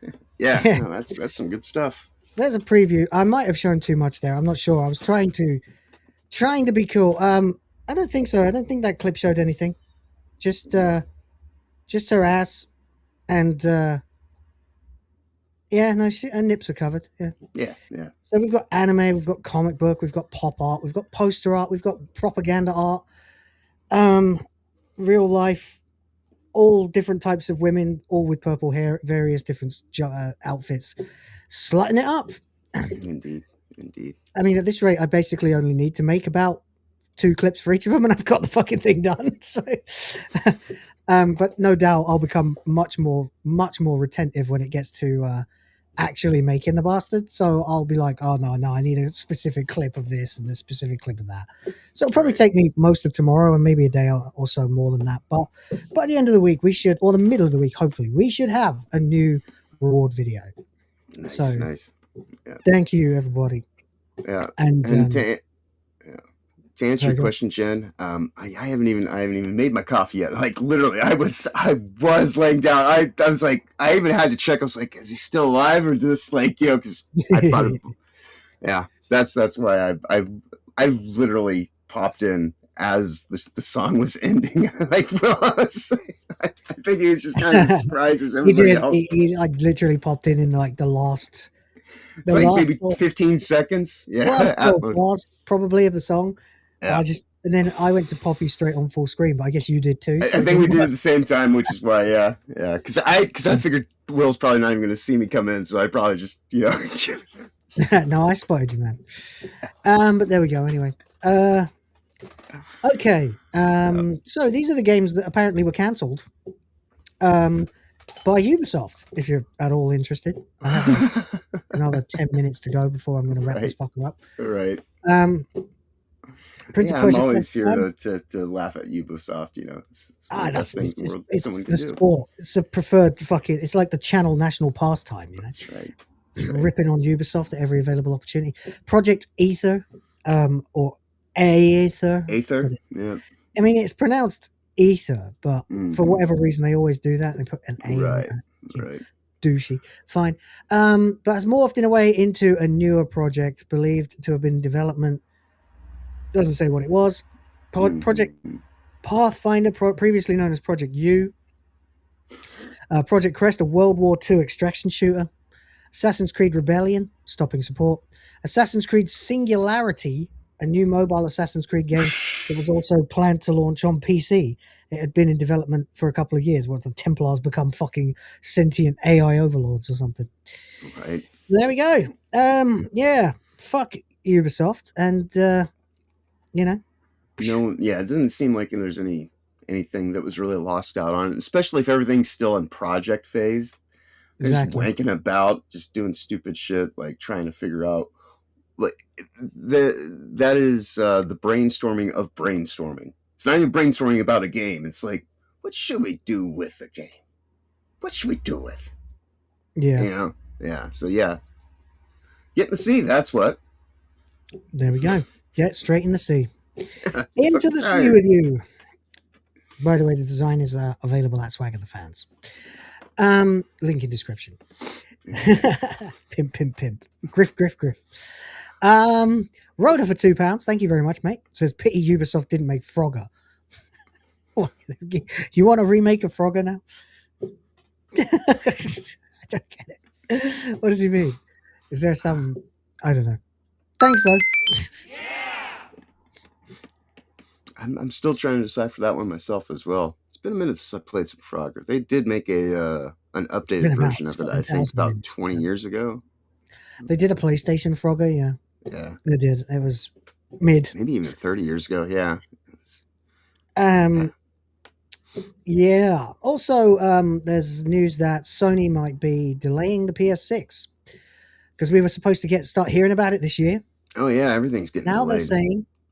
they're saying it might not be out until 28 or 29.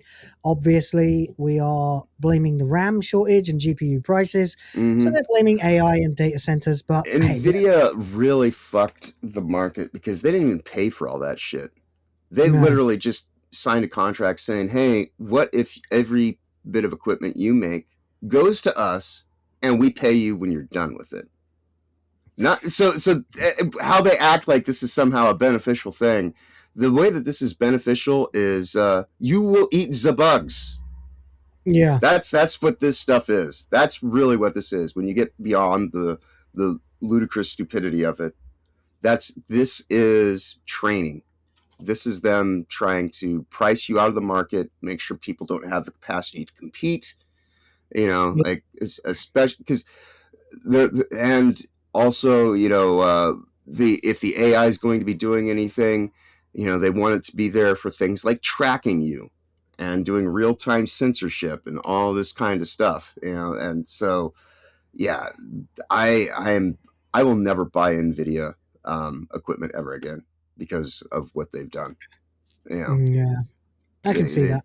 Yeah, fuck them entirely. I guess complete not a big globalist fan of bullshit. them or Sony for that matter. Yeah. Yeah. Not anymore anyway. Yeah. But there you go. Okay, so in final news for 5 minutes. Yeah. Don Lemon has pled not guilty. Stop the presses. Right. I'm shocked, I say. Shocked. Well, not that shocked. Right. Of course. He has formally pleaded not guilty to charges in a federal court as the legal fallout continues from a now viral storming of a Minnesota church tied to anti-ICE protests, a case that is quickly escalating from a simple trespassing dispute into a broader legal battle over religious freedom, activism, and press protections. Lemon was arraigned Friday in connection with the incident at St. Paul City's church, where agitators disrupted a religious service whilst live streaming accusations that the church's pastor had cooperated with the U.S. Immigration and Customs Enforcement. Judge signals phone could be returned if DHS is finished with it. One of the more immediate flashpoints in the Don Lemon Church charges case centers on Lemon's cell phone, which was seized during his arrest and remains in federal custody. Ooh, wonder what's on that. His legal team pushed the court to have the device returned, and the presiding judge indicated he expects the government to do exactly that once it's no longer needed. Yeah, of course you can have your phone back. Once we've made screens of every single thing on it. Yeah, sure. And we can pour through them for evidence. Of course you can have your phone back, buddy. Of course you can. And you'll be lucky enough. Pay no attention to the large apparatus on the side of it. It's not a tracking chip. It's got nothing to do with, right. You know, we're not going to be wiretapping you or anything like that. Go. Yeah, and you're actually a big enough prominent person that you actually will get your property back. I know when I defended my sister and her and my nephew from the guy that she was married to, that, you know, he's got all sorts of problems, but he was trying to break into the apartment, and I used my Grand Theft Auto Collector's Edition baseball bat to keep him at bay. I ended up getting a dent on his forehead, but yeah, the cops seized that from me and never returned it because they, you know, they were kind of jealous that I had a Grand Theft Auto 4 bat, and now I no longer do because I used it to prevent a crime rather than commit one. So, ironic. Yep.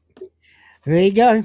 So, anyway, Mr. Lemon's phone is no longer of use, and when it's no longer of use, it will be returned to him.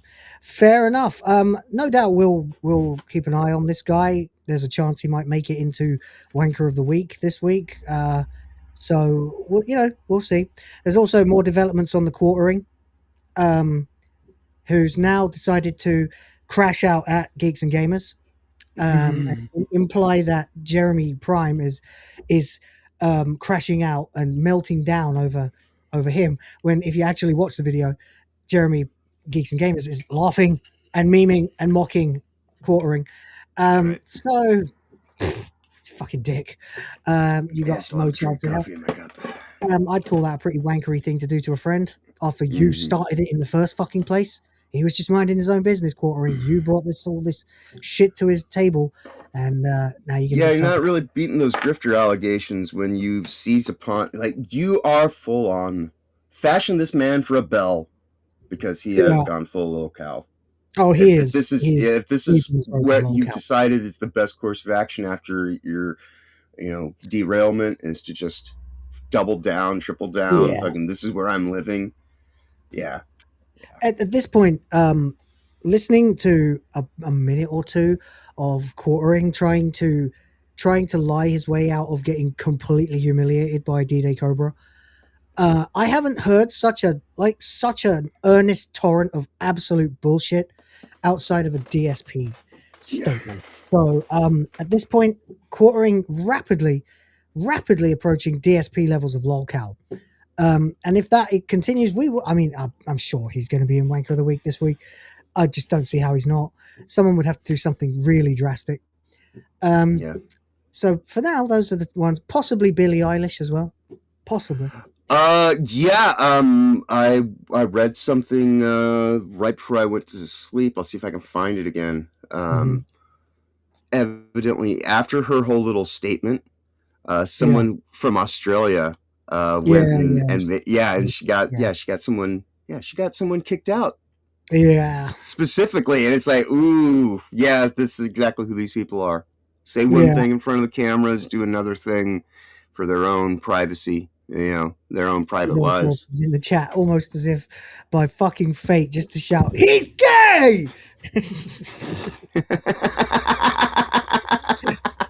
God damn, Free Dog Corps, you're everywhere, man. You're everywhere, sir. That's right. Fucking love it. Anyway, there you go. We've also got like pages and pages and pages of celebtards being absolute bastards. Today we've been talking about the ones who don't talk politics. I'm sure my friends will be talking about the ones who do. But there you go. That'll do for the show today, guys. We are gonna call it there. It's been a long one, 3.5 hours. Fortunately, because you guys were so cool and helped fill up the bar. We're doing it. Tomorrow we'll be playing Jackbox. And my Steam Deck's up and running again. So yes, that's really good. That's really good news. Well, you actually got it back up and running like within an hour, didn't you? I think. I think basically what had happened is it soft locked at some point in the night, and so that means that the OS crashed, but the hardware was still up and running. And so when my battery swole up on the system, I've noticed two things since then. It no longer plays audio out of the onboard speakers, and the power switch doesn't seem to like to engage and turn things on. So I couldn't get it to shut off. And so subsequently, it was a matter of, I just wait until this thing powers down because all the juice in the battery is depleted. Right. And so, when I did that, I was like, I even gave it a little bit more time to make sure that it was fully discharged. The system was cool again.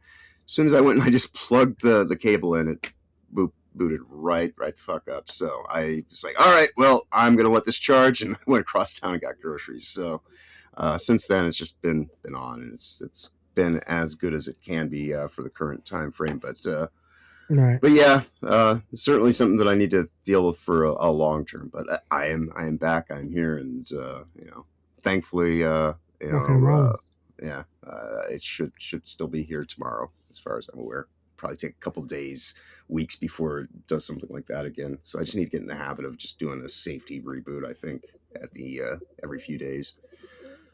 Yeah. So yeah. Fair enough, man. Cool. All right. Is that your outro? Yeah, I'm off today. I got a few people that I need to interact with about projects that are going on.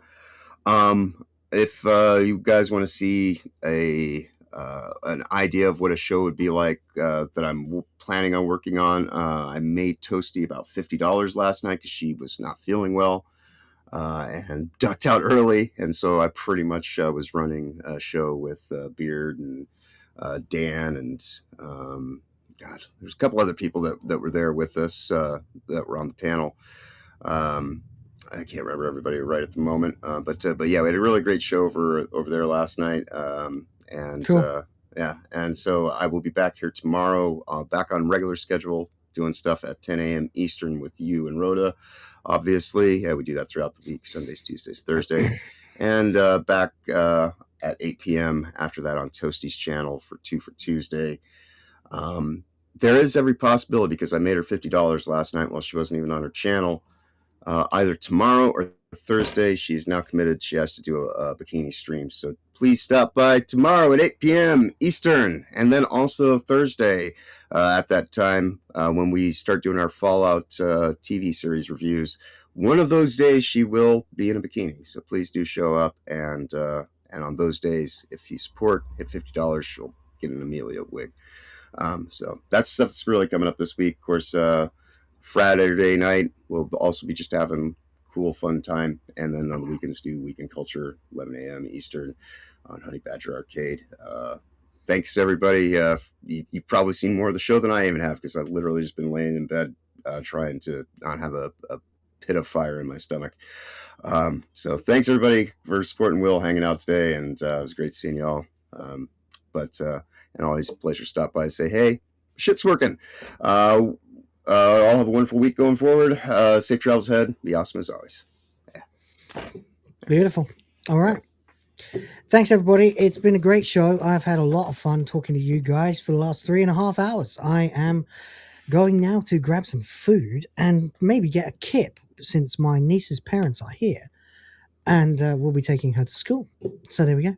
When I wake up, I'll be working hard on the Amelia video as much as I can, as well as other projects as well. Excuse me. I've got this fucking annoying muck in my throat all the time with this shit. It's driving me crazy for like 2 days now. So annoying. Anyway, that's what I'm going to do. I'm going to go grab some carbocysteine, some mucolytic. I'll fucking sort it out. Oh, hey, Rhoda. Man, look at that. Yeah. Rhoda for 5. Look at that. Bang.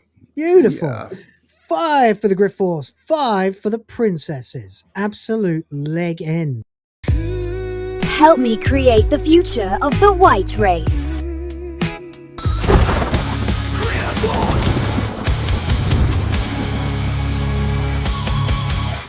Yeah. I need to add that, Amelia, to the video, actually.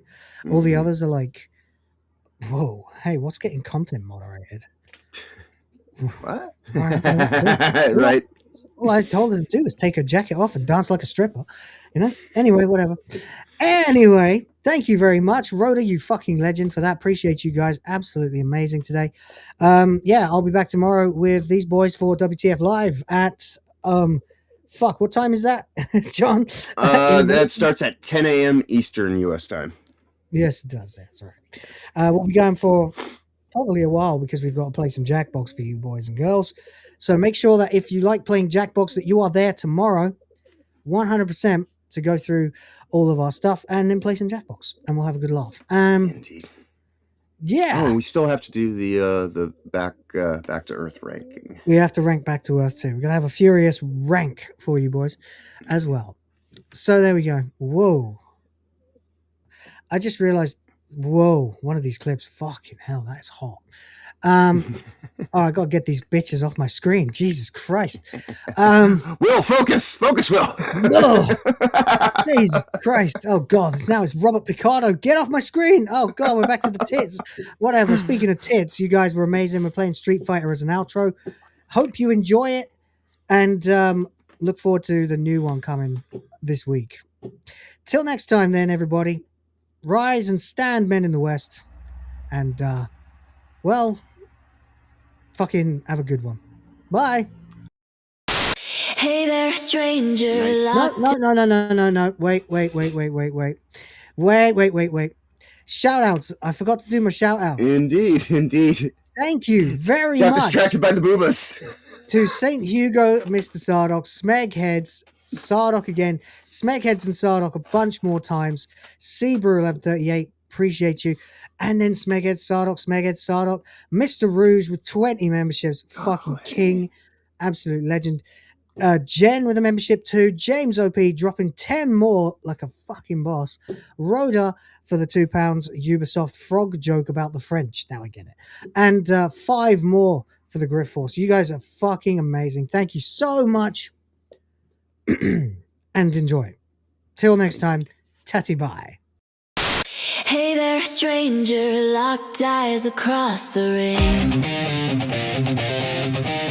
I'm the one who breaks bones and still makes hearts sing. Built for the fight, every curve a weapon too. But tonight I'm craving something only you can do. I've thrown down champions, left them begging on the mat. Now I want you under me. How about that? Round one, Come closer, baby, feel the heat I bring. Gonna pin your wrist, make your whole body sing. I'm rough, I'm fierce, got that killer stare. But damn, the way you play has me pulling my hair. I'll take you hard, no mercy, no safe word tonight. Mix the sweet destruction till the morning light. One wild round, bruises blooming like art. Think you can last with a fighter's heart. Legs that crush, hands that command. I'll flip the script, make you understand. Every combo I've mastered, every strike so clean. I'm gonna use them all to make you lose your scene. Sweat and fire, power in every grind. You're my opponent, but tonight you're mine. Tap if you need to, but I know you won't. You love the danger when I take control.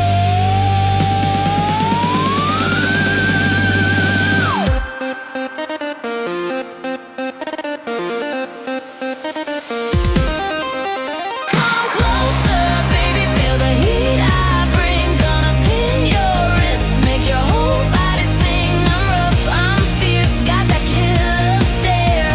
But damn, the way you play has me pulling my hair. I'll take you hard, no mercy, no safe word tonight.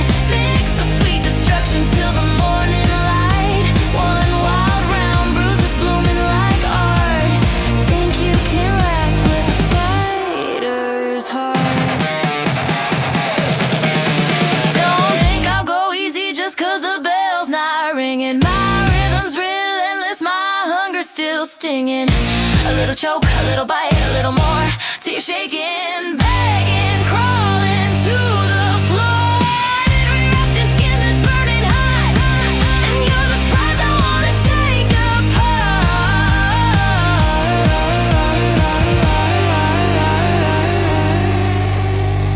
Ready or not. So step into my ring when the lights go low. One night, no rules, just us and the glow. I'll fight you, I'll love you, I'll wreck you so right. Come get this fighter, let's go all night. you win. Perfect.